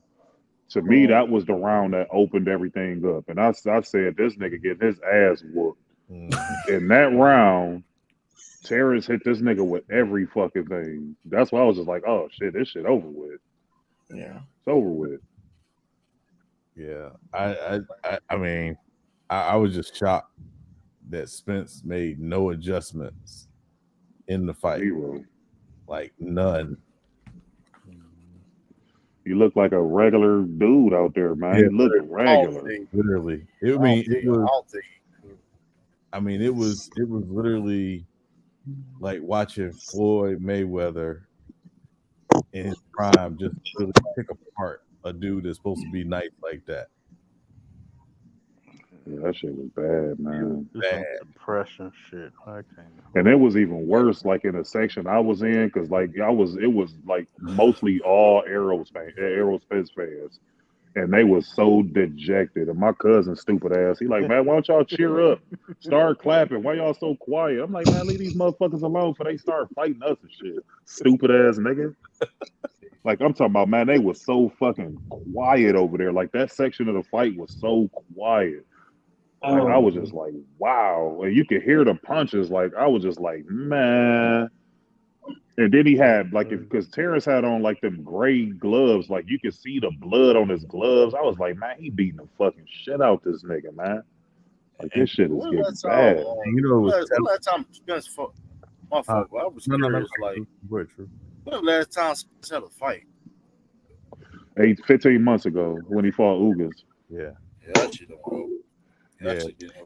I mean, I don't think it would have mattered though, to be honest with you. I mean, I'll give you shit. I'm just saying. I think it don't matter either though. But I'm saying it definitely didn't help. I think he was off that long, true, because he had another surgery. Mm-hmm. Yeah, he had another surgery on his jaw after the Ugas fight. Yeah, but that Derek James also, like I said, going back, pick Sean to no adjustments. Derek James, like. Derrick James and the Trent, like I said, Derrick James had no adjustment. I don't like. No, we're not gonna do that. Derrick James was giving him legitimate instructions. He wasn't following. I had it on mute. Yeah. I just truly believe, bro. After that second round, once he tasted that canvas, because that was a real knockdown. Yeah. Once he went down, that shit shattered his confidence. Like his confidence was gone. And they even said it at the doctor even was like, "Man, you all right, bro?" I think it was like either the third or the fourth beginning of that round. Yeah, he was just like, you okay? Like, you want to continue to fight? Like, show me your hands. Like, it was almost like he was treating him like he got knocked down before the round. Like, you know how you tell a fighter to get up, you grab their arm, their hands, put them together, like, come forward. Like, he did all of that like he went down or something. That's why I was just like, man, this dude about to get his ass beat. It was at the beginning of the round. It was like he was hurt. Yeah, like you can see it because when he got up off the stool, he stumbled to the spot. Like he stumbled. And the doctors caught it and then he signaled to the ref to hold him there while he get in the ring and like tell him, like, dude, like, what's wrong with you, man? Like, and his eyes was all glossy and shit. Like, his nose was all busted up. Like, I don't know, man. Fight. Yeah, they making it he was high. Nah, he wasn't high, man. He wasn't high. He just lost. He was just getting hit with everything. He was getting hit with 3, 4, 5 punch combinations, bro. I never seen Terrence Crawford power Terrence Crawford got. I thought Errol Spence was the bigger man. I was like, he break bones, like, man. But you know, with two things. One, it was telling after the fight when Crawford said that Spence caught him with a real good shot, and because everybody had talked about his power. And in his mind, he hit him with a good shot. I want to say it was like late in the first round or early in the second round or whatever. And he said in his mind, he was like, "That's it." So I mean, it was like, that to me was telling. And then the other thing, and I just thought about this, I really wonder how much that eye surgery has affected Spence's ability to fight peripherally. Yeah, like because he was literally straight on the whole time. Yep, the whole time, straight lines. Even when he was backing up, Sean, straight lines. And I'm like, is it because he can't see peripherally like he might have once did? Like so that was really telling to me too as well. And see, and Terrence was coming from different angles too. So you probably right, man. I don't think he saw a lot of the punches. Yeah. But do you think Errol Spence is a sort of a creature of havoc as far as repetition? Because could he actually make adjustments? I mean, he fought how he always fight. That's how he fight. Like now, he is a little more aggressive inside, but that leads back into what I was saying earlier. Terrence Crawford is stronger than him inside, and I never saw that before in none of Errol's fights. I never seen him get in a clinch, get moved around so easily. Like that was one of his advantages was inside, and once that was taken away, the jab was taken away, the confidence was gone. And like I mentioned earlier on SB's channel, all of those things were gone, and we were still in the second round.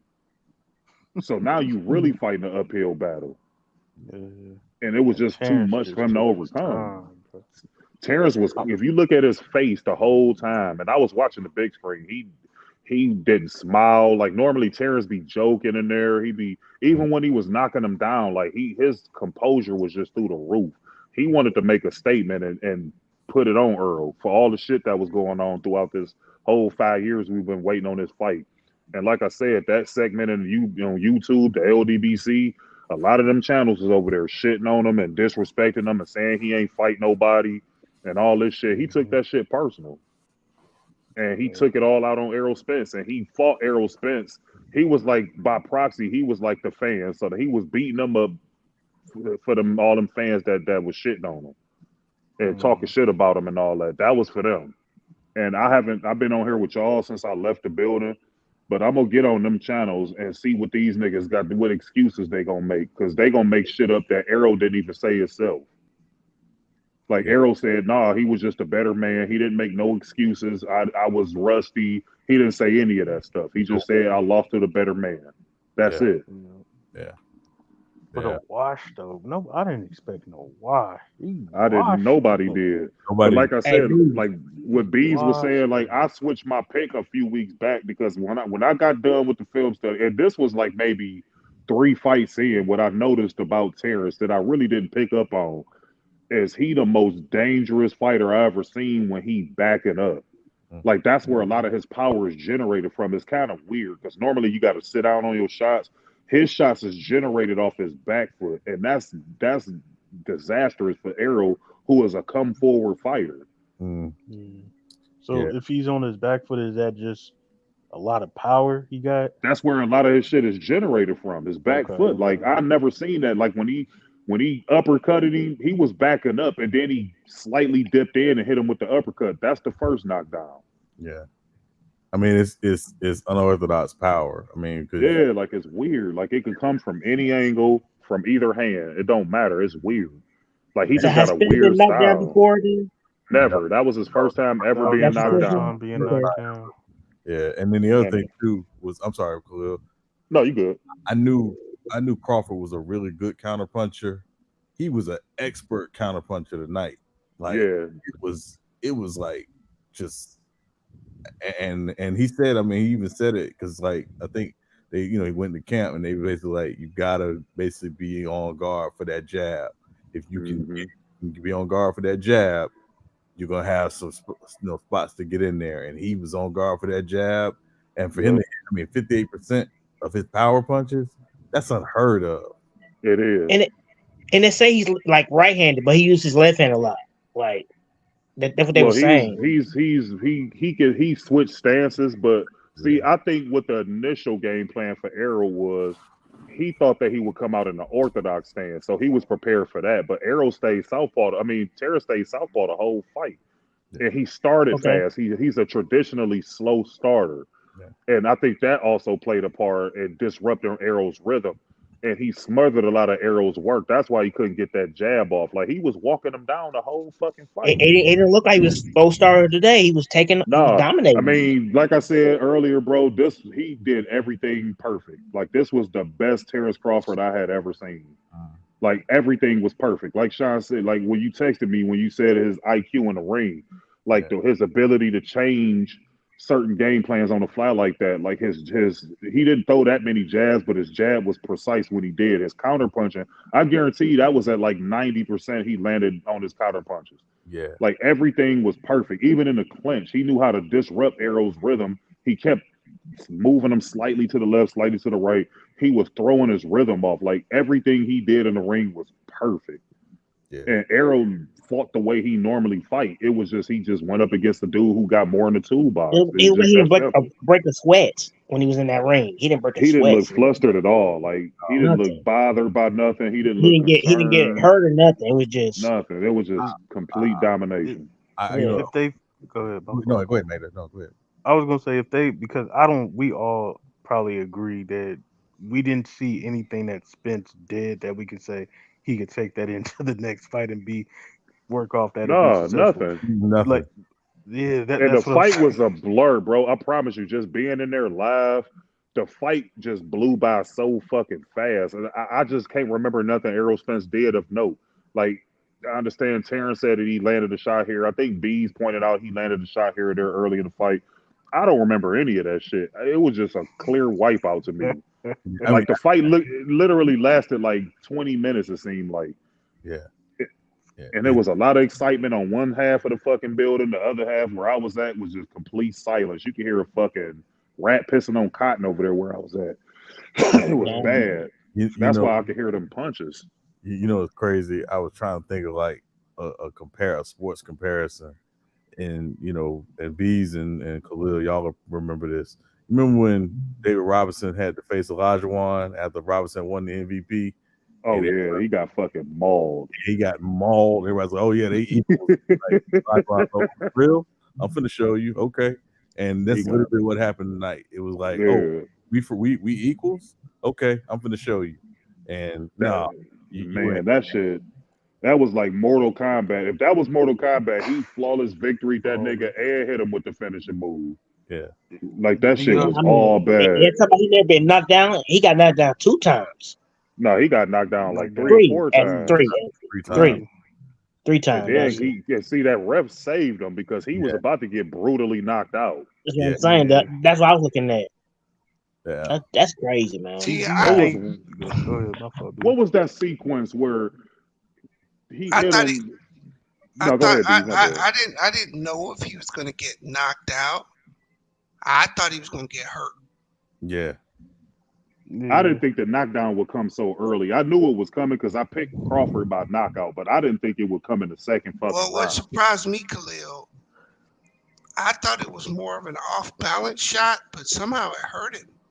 That shit hurt him bad. Because, Terrence was kind of stationary, and then, like I said, he went backwards a little bit, and then he kind of nudged forward a little bit and timed him right where he thought he would be at. Like, a lot of them shots was, like, pre-planned. Like they did they work in the film study, bro. They did their homework like a motherfucker.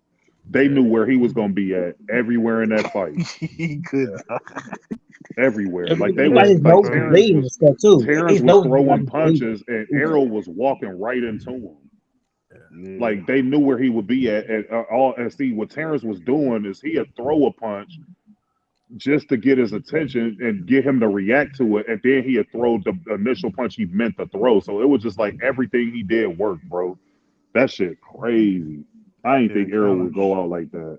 I didn't think he would get beat that bad. Them counter punches was crazy because the knockout, the final knockout was Errol threw what is so who's the next fight we gotta look at? He threw an overhand left. And Terrence caught it with his glove and then countered he parried right it off him.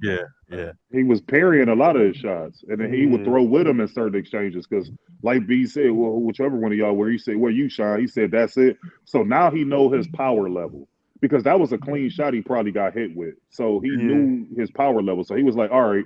Because if you look at a lot of the exchanges, he threw as soon as Errol threw, he threw, and he was faster with his shots. But he didn't respect Errol's power at that point. And Errol was literally punch drunk from the second round on. He was just trying to, he was fighting off fumes, bro. Like, that shit was just a terrific display by Terrence Crawford, man. He hit him with a hook, but he dropped him with a straight jab. Like, it wasn't a jab. He hit him with the jab in the second round. He hit him with the jab, and that's what made him look like he was off balance. And he came right back with a right. Yep. I think he actually did it. I think he actually caught him in like the neck. Yeah. Mm-hmm. I don't think he actually hit him in the face or anything. He hit him in the neck, and that's why I thought it was like an off balance shot. But like you're right, he looked wobbly from that moment on. Mm-hmm. Is there any pressure point? Is there any nerve that you can be just kind of punch drunk in your neck or equilibrium? Oh, you talking about his neck? Oh, you talking about the neck? So that fuck with his leg, damn. Yeah, because he caught him.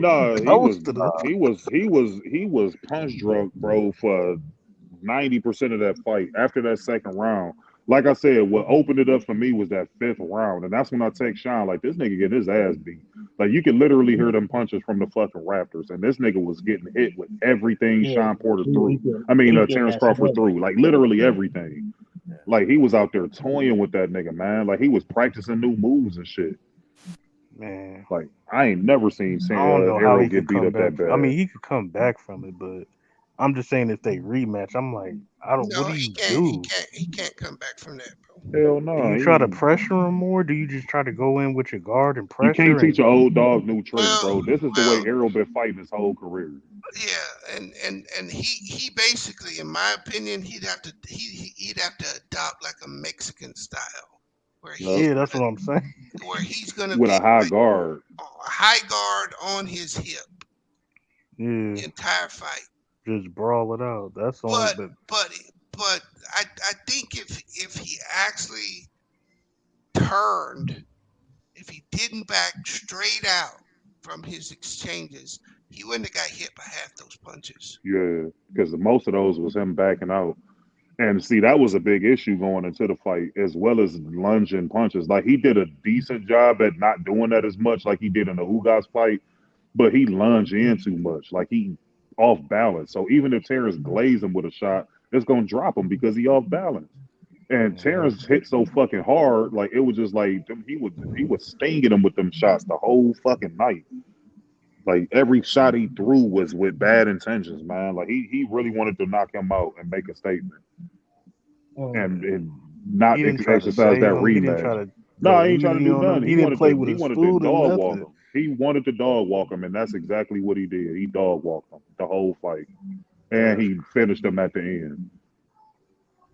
It was just demoralizing victory. Like it'd have been one thing if Errol would have got knocked out in like the third round or something, and he would have been cool. But no, you got your ass whooped the whole fight, and then you got finished at the end. That's even worse. That's demoralizing. You know what this kind of remind me of, and I could be wrong. Remember, Salvador Sanchez versus Gomez, and how big that fight was. Mm-hmm. But yeah, Salvador Sanchez beat the fucking shit out of him. Yeah, he demolished them. They both was undefeated, but Sanchez demolished. I didn't like Sanchez because he beat Azuma Nelson. That was one of my favorite fighters, and he beat him. But Azuma was earlier in his career. Salvador Sanchez was at the peak of his powers, so I didn't expect for Azuma to lose to the way he did. He competed, but I respect this as Salvador Sanchez because of his ring IQ was off the charts. He was a club fighter as far as like throw a lot of punches, but he was calculated with what he did. Yeah, Gomez and he don't get talked about as much. Fight, though. So yeah, he did. Spence he can, but oh man. No, he didn't get beat that bad lost, though. Bro. He didn't get beat this bad. This was bad.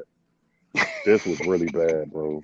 Yeah, I mean, it's just like Bees made the perfect correlation earlier. And Sean, I don't know if you heard it, but Diego Corrales, Floyd Mayweather. This was so similar to that. Yeah. This was so fucking similar. Like I didn't think this would happen. I'm still fucking shocked. I'm sitting in this fucking lobby. I'm looking at the goddamn bellhop. Yeah, I just didn't think. I didn't think that their speed was that far apart either. Yeah. You said you didn't think what? My fault. I didn't think his hand speed. I didn't think his hand speed was that superior. Yeah. And people thought he was going to be kind of running around or retreating. Like this nigga stood in the pocket. Nice. And stepped to him. He stepped to Errol and had Errol back it up. The whole fight initially, like he was backing up. Like that's how you knew how hard this nigga hit. Like Errol got a decent chin.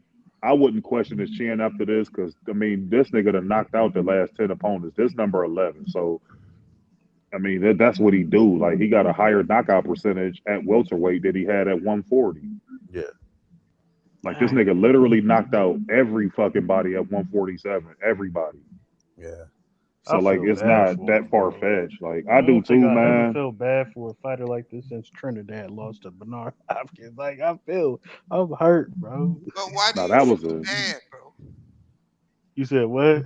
Why do you feel bad? Because like I had the man winning. I've been screaming for this fight for years, and then I thought he was gonna go up and challenge like Canelo. I thought he was on a trajectory of like being in that same conversations with the Floyd Mayweather, Sugar Ray Leonard. Well, we glad that didn't happen because Canelo would have knocked him cold out. He would have got knocked cold the fuck out. Yeah, Canelo would have slept him, bro. Yeah, he would have been on the fucking canvas, knocked out sleep, bro. So he actually got lucky. Yeah, that's just like just let's go back to that fight you just referred to, that Tito Trinidad and Bernard Hopkins fight. And let's say he get past him, because remember, prior to that, he fought William Joppy and dismantled him. So next stop was Bernard Hopkins. If he would have went up and fought Roy Jones, he would have got brutally knocked the fuck out. Yeah, it would have been a wrap. And that was Roy Jones at his height. Yeah. Yeah. For real. So he actually got saved. B-Hop saved him. Even though B-Hop knocked him out, it was more of a breakdown. He broke him down and then stopped him in the last round. Yeah. Roy Jones would have fucking put his hands behind his back after the 5th round and knocked him clean the fuck out. So he actually got lucky. He got lucky, bro. Oh man, he got fucking lucky. This is demoralizing. I'm like, dang, bro, I ain't. And it's not that he lost. It was just because I could take a L, but it's like how he lost. It's like you don't have no hope for the nigga going forward. I ain't trying to I be don't a think the hater. rematch gonna happen. I think he's You saying don't that think now. so? I don't think it's gonna happen. No, I don't. I think I don't think Bud. it's I gonna think happen. Bud is honorable. I think he might give him a rematch at No, Bud will give 152. it to him all day. Give it to him all Bud day. will give it to him all day long. I think Errol gonna be the one that back out of the rematch. I think Oh, right okay. now he's he's hurt, of course. It was the biggest fight in the last since Mayweather Pacquiao. Everybody saw it. Everybody was in the fucking building. So yeah, he gonna say that now. But I think once everything settled down, I don't think he gonna take that fight. I think it's a wrap for that. That's the only fight we gonna see out of that. I think it's over because he gonna realize too.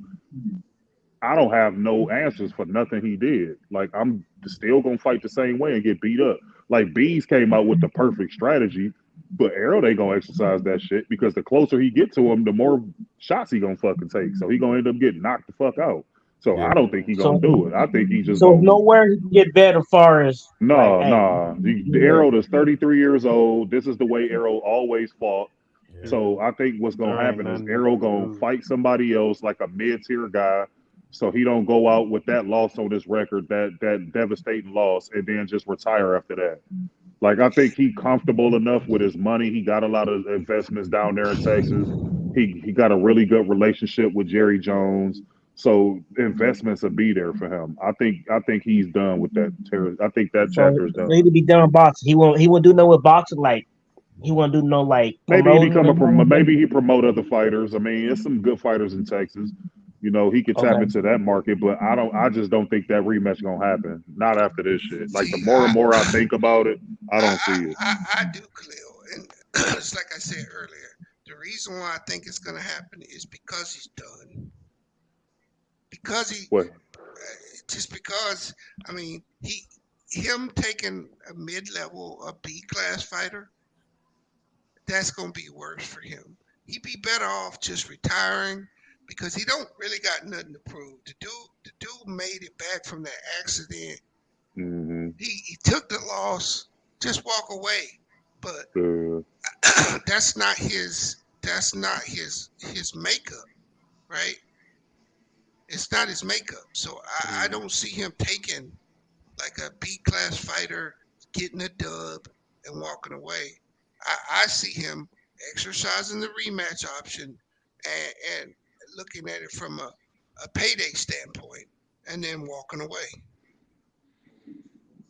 I just don't want to see him get hurt even more. Hey, Because now true. that Young Terrence Africa's in the Crawford know how he backstage. punches shit, he gonna get fucked up. Who back there?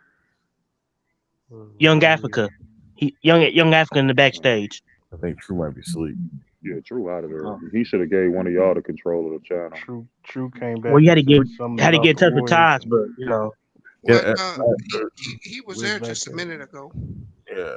Hey, Khalil, I had a question for you because since you were at the fight and you saw it live, did Crawford look, from a speed perspective, did he look a little slower than he was at his peak, or did he still like he had that peak speed? He had the peak speed, but I mean, you compare that to Errol, who's much slower. So, I mean, he looked pretty fast to me. He looked like himself. Like I didn't see any drop off for him to be 35. This is typically when you see the speed drop off. The power is, of course, the last thing to go. Right. But he looked pretty normal to me, like himself. Like, especially when he was reeling off them fucking combinations. And it didn't help that Errol had that fucking afro. That made it look even worse. Like in the crowd, you can see that afro whipping back and forth like Afro Thunder and shit. Like he just, I don't know, man. It was just it was fun because I mean, I'm all partied out, dude. I got here shit a day before my birthday. I've been in Vegas since the fucking 24th. Oh shit! It's your birthday too. Yeah. That's crazy. So I've been partying like a motherfucker, and I just wanted to see a good ass fight. I mean, it was fun in the building, but it wasn't how I initially thought. I knew Terrence would win. I just wanted to see Errol compete more, make it more competitive, and maybe score a knockdown or something himself. Like, but it just wasn't in the cards tonight. But he looked pretty fast. He looked like his normal self. I didn't see no drop. And it's funny because he gained some weight. He looked a lot bigger than I'm normally used to seeing him. Yeah. Like he bulked up a lot. Like he looked like he gained at least like 7 pounds of muscle, 10 pounds of muscle. And he looked the same size as him. Yeah, Crawford bulked up for this fight. He bulked up. Yeah, I mean, the only thing to me Errol can take from this fight is, I mean, he showed his toughness. I mean, he was taking shots, and he was. Other than that, I mean, it's just I don't see a need. Why would there need to be a rematch outside of trying to get a bag? But I don't want to see him walk away, punch drunk. Yep. Because it feels like it was good for boxing, man. They got the attention today, so hey, it worked out. They got a lot of. I mean, boxing been getting a lot of attention all this year. This has been one of the better years in boxing I've seen in a while. Just look at the matchups we done had. Like you had this fight tonight. You had Ryan Garcia. Even though I didn't think that was a big, but it still brought a lot of eyes. Gervonta Davis. You had Devin Haney and Loma. Like you had some terrific fights. I mean, you just had Stephen Fulton and Naomi Inoue. Now, if you're not a hardcore boxing fan, you ain't gonna really care about that fight. But that was a huge fight, and that just took place last weekend. Well, this Tuesday on my birthday. You know what I'm saying? So, like, I mean, it's boxing has had some eyes all over. It's in a good period right now, as far as like the summertime, because you're not going to get nobody. Hey, but I just saw that. That was Jamel that he slapped. I just saw that slap. Yeah. And what he slapped him for? He said he grabbed him by the face. Well, he grabbed his face. You know how like your mom or somebody used to like grab you? Like he did that shit. Like he kind of like pinched his tried to sun that shit, and then he tried to sun him almost, and wow. He was just like, all right, I got you. Swap.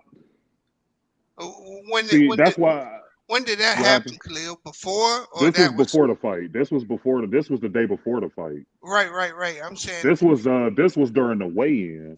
Okay, and so when they got to the back, that's when he slapped the shit out. That's when the slap came. Once they got to the back, because there wasn't that many people in the way, so he just had a clear path to that nigga and beelined right into him, and just slapped the dog shit out of him. And he didn't respond like he wanted that smoke. No, you don't, because that's what I said when somebody asked me about the Charlos. I just don't particularly care for them dudes because they all talk and they all bark no bite. Like they've been doing this shit for a long time and ain't really fighting nobody. Like you had a chance to fight Benavidez, you turned it down. Like, you know what I'm saying? Like you just had your opportunities. You could have fought Demetrius Andrade, you turned it down. Like these dudes talk a lot of shit and don't be getting in the ring with motherfuckers. Like I give Caleb Plant that. He fought Benavidez and he fought Canelo. Yeah, sure, he lost to both, but he had the fucking heart to get in there and do the shit. Y'all niggas just sitting there talking and running y'all mouth, but ain't doing shit. So he a bigger dog than y'all is. That's why he just walked right over there and slapped him, because don't nobody really respect them dudes, man. Like this dude about to get knocked out by Canelo Alvarez. I guarantee he's getting knocked out. Charlo? Like, yeah, he's gonna get knocked out, bro. Canelo don't fight fights he don't think he can win. Canelo know he can beat this dude. Cause he gonna try to bang, bro. He gonna be there to be hit. Canelo gonna catch him and knock him the fuck out. And down goes one of the Charlos. I believe I'll take your word for it. You feel me? I mean, Charlo got some punching power. He can thump, but Canelo got a beard, man. I seen Canelo take some clean shots, and he walked right through that shit. I don't think. And Khalil, when's that fight, Khalil? Slugfest with him. When is that fight? I'm not sure. It's later this year, I believe. I thought it was November, it's another. December. It's another good fight. The thing about it is, once he loses to Canelo, I don't see him. I don't see. Well, maybe Crawford will want to fight, but I don't think he'll take the fight at that point. No, he won't, because Crawford gonna beat his ass up too. It's gonna be kind of similar to when Kell Brook went all the way up there to fight Triple G. He got laced, and then he went down there back to 147 and got laced by Errol. It's gonna be one of those. So if I'm him, I know he ain't gonna take that fight, especially after seeing this shit. These niggas was damn near in the front row. They saw their homeboy get his ass beat. They not ready to go up in there and take that level of smoke, because they get trained by Derrick James too. Like they ain't going in there. How did because after Bud won, and he was talking about they tried to blackball me, they tried to hold me back, they ducked me. Who was he talking about? Was he talking about the promoters or was he talking about boxers? No, he was just talking about everybody, bro. Like I mentioned with the YouTube channels and shit like that. Like people don't understand how influential these YouTube channels are when it comes to that sport in particular. Because boxing is a niche sport. It's not like the NBA where it's global. Boxing is global, so let me take that back. But the YouTube fan base got more interaction with these players than people think. Like I saw Errol Spence do interviews. I saw Deontay Wilder do interviews. Kell Brook, like all of these fighters, they do interviews with YouTubers a lot of the times before they do YouTubes with big markets like ESPN and all these people. So you got YouTube channels that got a lot of power. And when you got these YouTube channels telling people that Terrence Crawford ain't fought nobody, he don't deserve to fight Errol, he ducking Errol, and all this different shit, like that shit can move a lot of shit in boxing. And a lot of these fighters, they listen to that shit. That's all some basketball things. That's what I'm saying. Like Errol took that shit out on Terrence took that shit out on Errol because all these YouTube channels that dislike him, particularly the LDBC channels, that's affiliated with Ticket TV. I'm not gonna say their names, but a lot of these dudes dislike him because he didn't want to engage with them in their YouTube channels. So they start spread these false narratives and all of that shit. And he took offense to that shit. And he took it out on their prize fighter. Errol was held up in high regard on these channels. That's what I'm saying. Khalil, it's always our own kind of people, ain't it? It's always our own kind. It's all black people. It's crazy. So once I get out of here, because I got to catch my flight soon, but I'm gonna listen to some of them motherfuckers on the plane whine and cry and complain about what happened. I know it's coming. I can't wait for this flight because I'm gonna enjoy it listening to these niggas cry because it's coming. But I didn't like that shit either. Like I like both of these fighters. I championed both of them for a long time. I followed their careers. Like both of these dudes are great. Like I hate when people try to tear down one to lift up another one. Like you don't have to do that. Like people always so on one side of the fence shit. Like it's okay to like both of these motherfuckers. Ain't nothing wrong with that. They both black. They both family oriented dudes. They both great at what they do. And you don't hear about them doing a bunch of dumb shit. I mean, sure, Errol had the car accident and all that. But at the end of the day, like the dude cleaned up his reputation, got in the ring, and became a champion again. And he lost tonight, but at the end of the day, like that don't take away who he is as a person. He do a lot of shit for the black community down there in Texas, just like what Terrence do for the Omaha people out there. So these dudes just got a habit of tearing the man down and shit. And you could tell a lot of that anger and vitriol came from that because I don't hear ESPN and all them shitting on Terrence Crawford. It's always the black channels. ESPN had this dude ranked as the best pound for pound fighter in the world.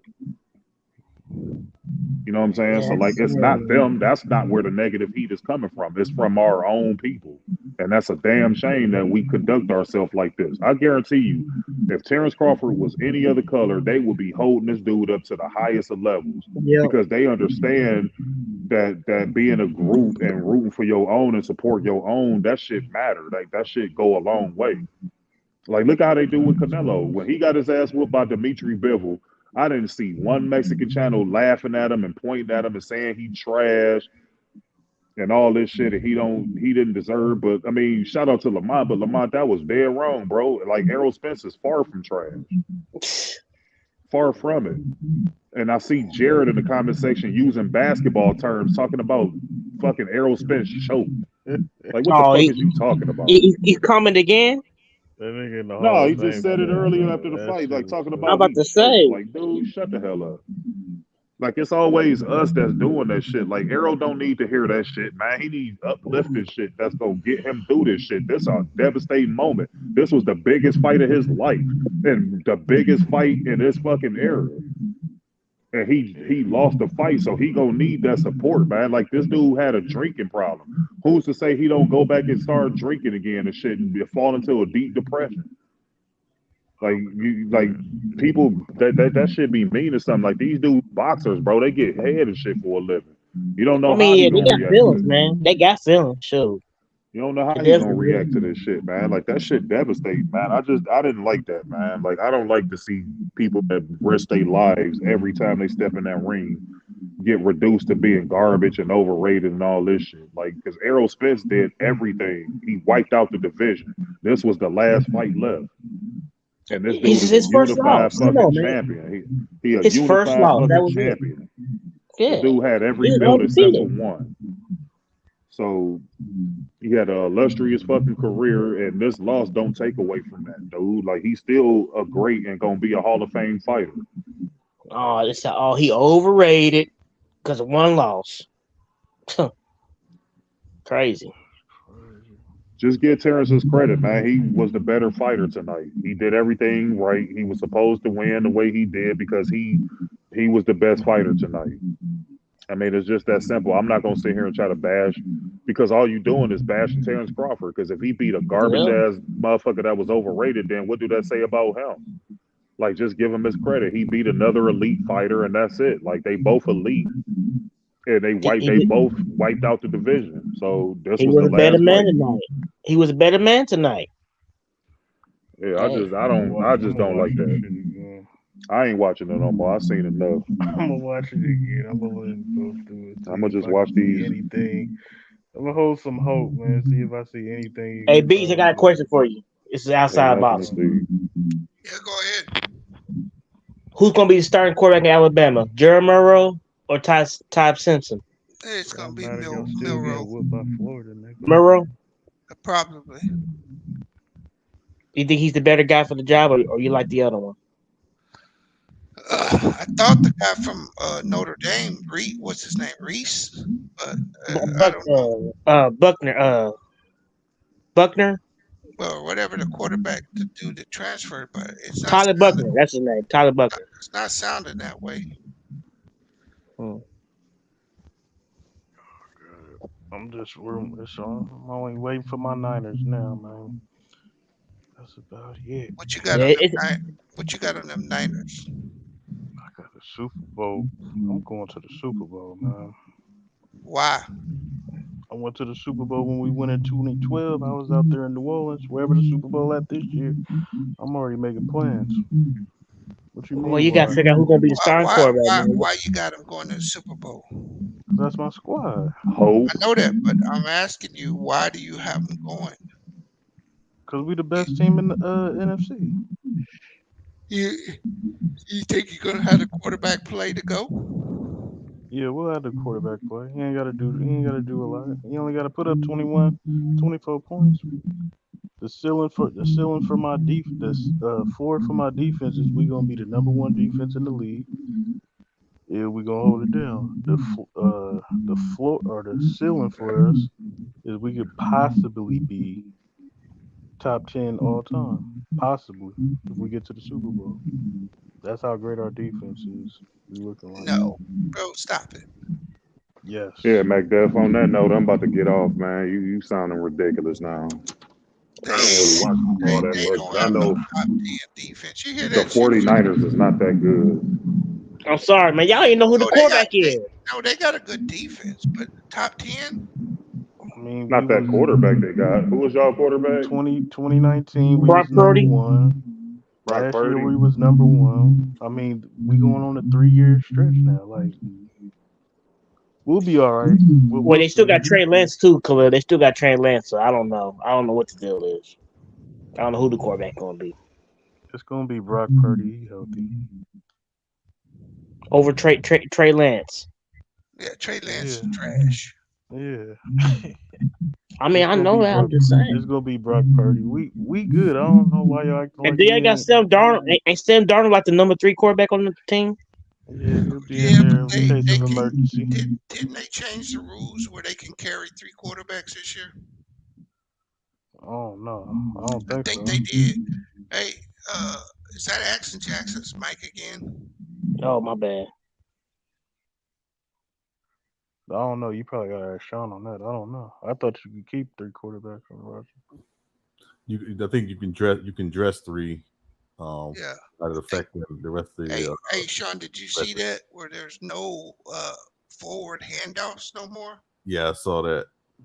What you think of that? I don't know, Bees. I don't know. What? Like you can't do read option unless you're handing the ball off lateral or behind you. You can't do a forward handoff. Right. No RPOs or something. What? No, like for example, let's say I'm the quarterback, I'm in the gun, right? And the wide receiver, like the wide receiver comes running across. I can't hand the ball out in front of me. Oh no, shovel passes. Okay, that shit. No, you can do a shovel pass. You can't hand it off. You can do a shovel. Okay. No, just that's Hey, salute to y'all brothers, man. I'm about to get up out of here, man. Have a safe trip. Have a safe trip. So all the read options have to be backwards or lateral. The guy can't be up in front of you. Yeah, if you hand him the ball. So you can't do no shuffle passes like what Mahomes be doing. You can't do the shuffle pass. Yeah, you can do a shuffle pass. Do a shovel pass. No, you know what I'm talking about, like when they get in front of you. Jet sweep. Jet sweep. That's still a forward pass. Yeah. Okay. Yeah, that don't make sense. They damn near taking the running backs out the game. If you really think about it, because the ball's coming forward, it should be a pass. Right. And so they should have never actually been able to do it anyway. I don't know. But it's just they trying to outlaw these running backs. They ain't getting paid. I think Saquon took $11 million. Yeah, what do you mean they're trying to outlaw? What you mean? As far as not paying them, making them indispensable, like the game, like we don't really need these niggas. They have made them they've already done it. It's probably like you ain't even gonna see running backs no more. Like fuck it, I'm not. If I'm gonna you gonna see running back, you just not gonna. I'm not playing that. Yeah, you're not gonna see like a feature back. It just ain't gonna be the main. It's gonna be like see a bunch of Christian McCaffreys. Like I could play or Debo Samuels and shit. You ain't gonna see no real power running backs no more. It's like run back gonna be by committee. That's what it's gonna be like. Hell yeah. Yeah. We'll see what happens. I'm excited. That's all I'm waiting for is my Niners. So I got bragging rights for the rest of the year. So is Brandon Ayuk gonna make a splash this year or what? Man? I don't know. I'm not worried about the offense. The offense is gonna be the offense. Just put up 21 points. I don't care who's playing quarterback. I want to watch my defense. Like I said, I think we could be great, all time great. Me not worried about you.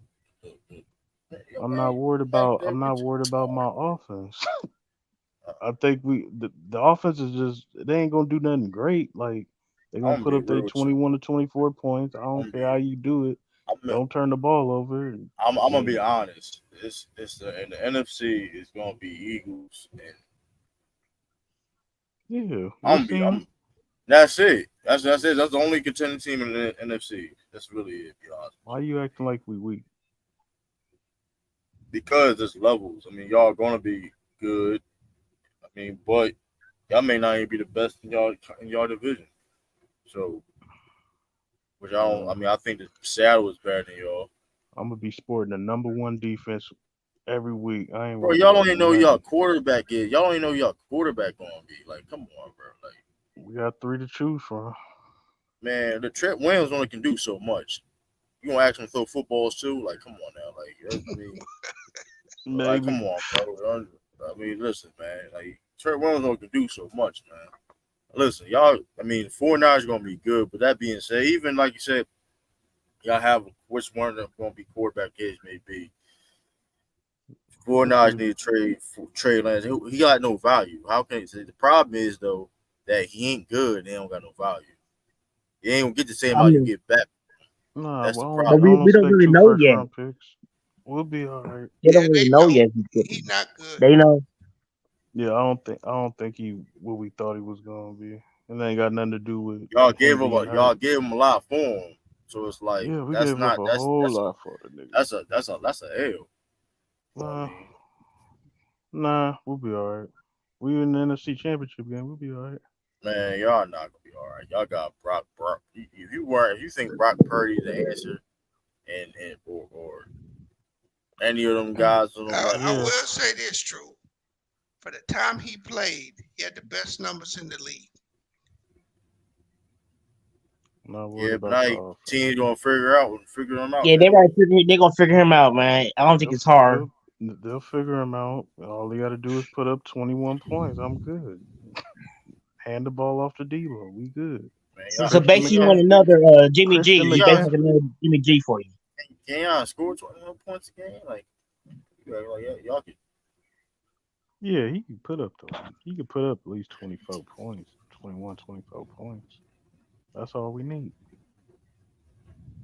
Good. How y'all think Aaron Rodgers is gonna fear and I think he gonna crash and burn in New York. I ain't gonna lie.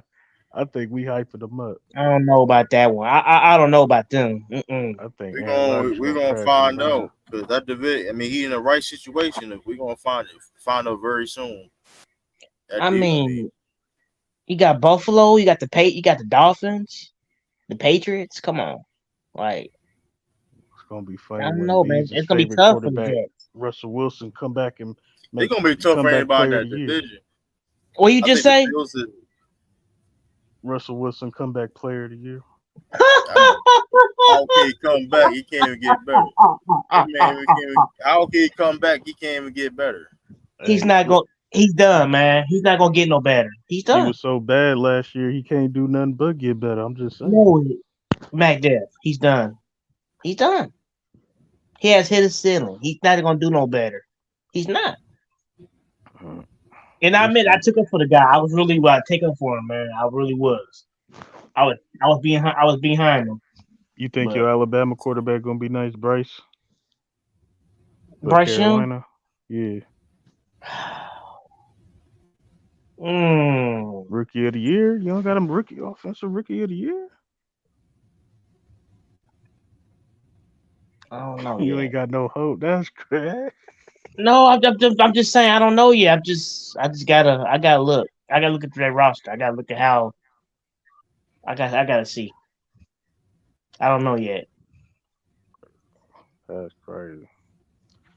Anyway, man, I'm gonna tear up out of here, man. 49ers in the Super Bowl. I'll see y'all there.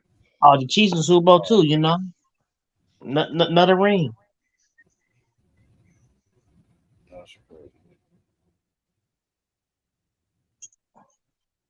All right, peace.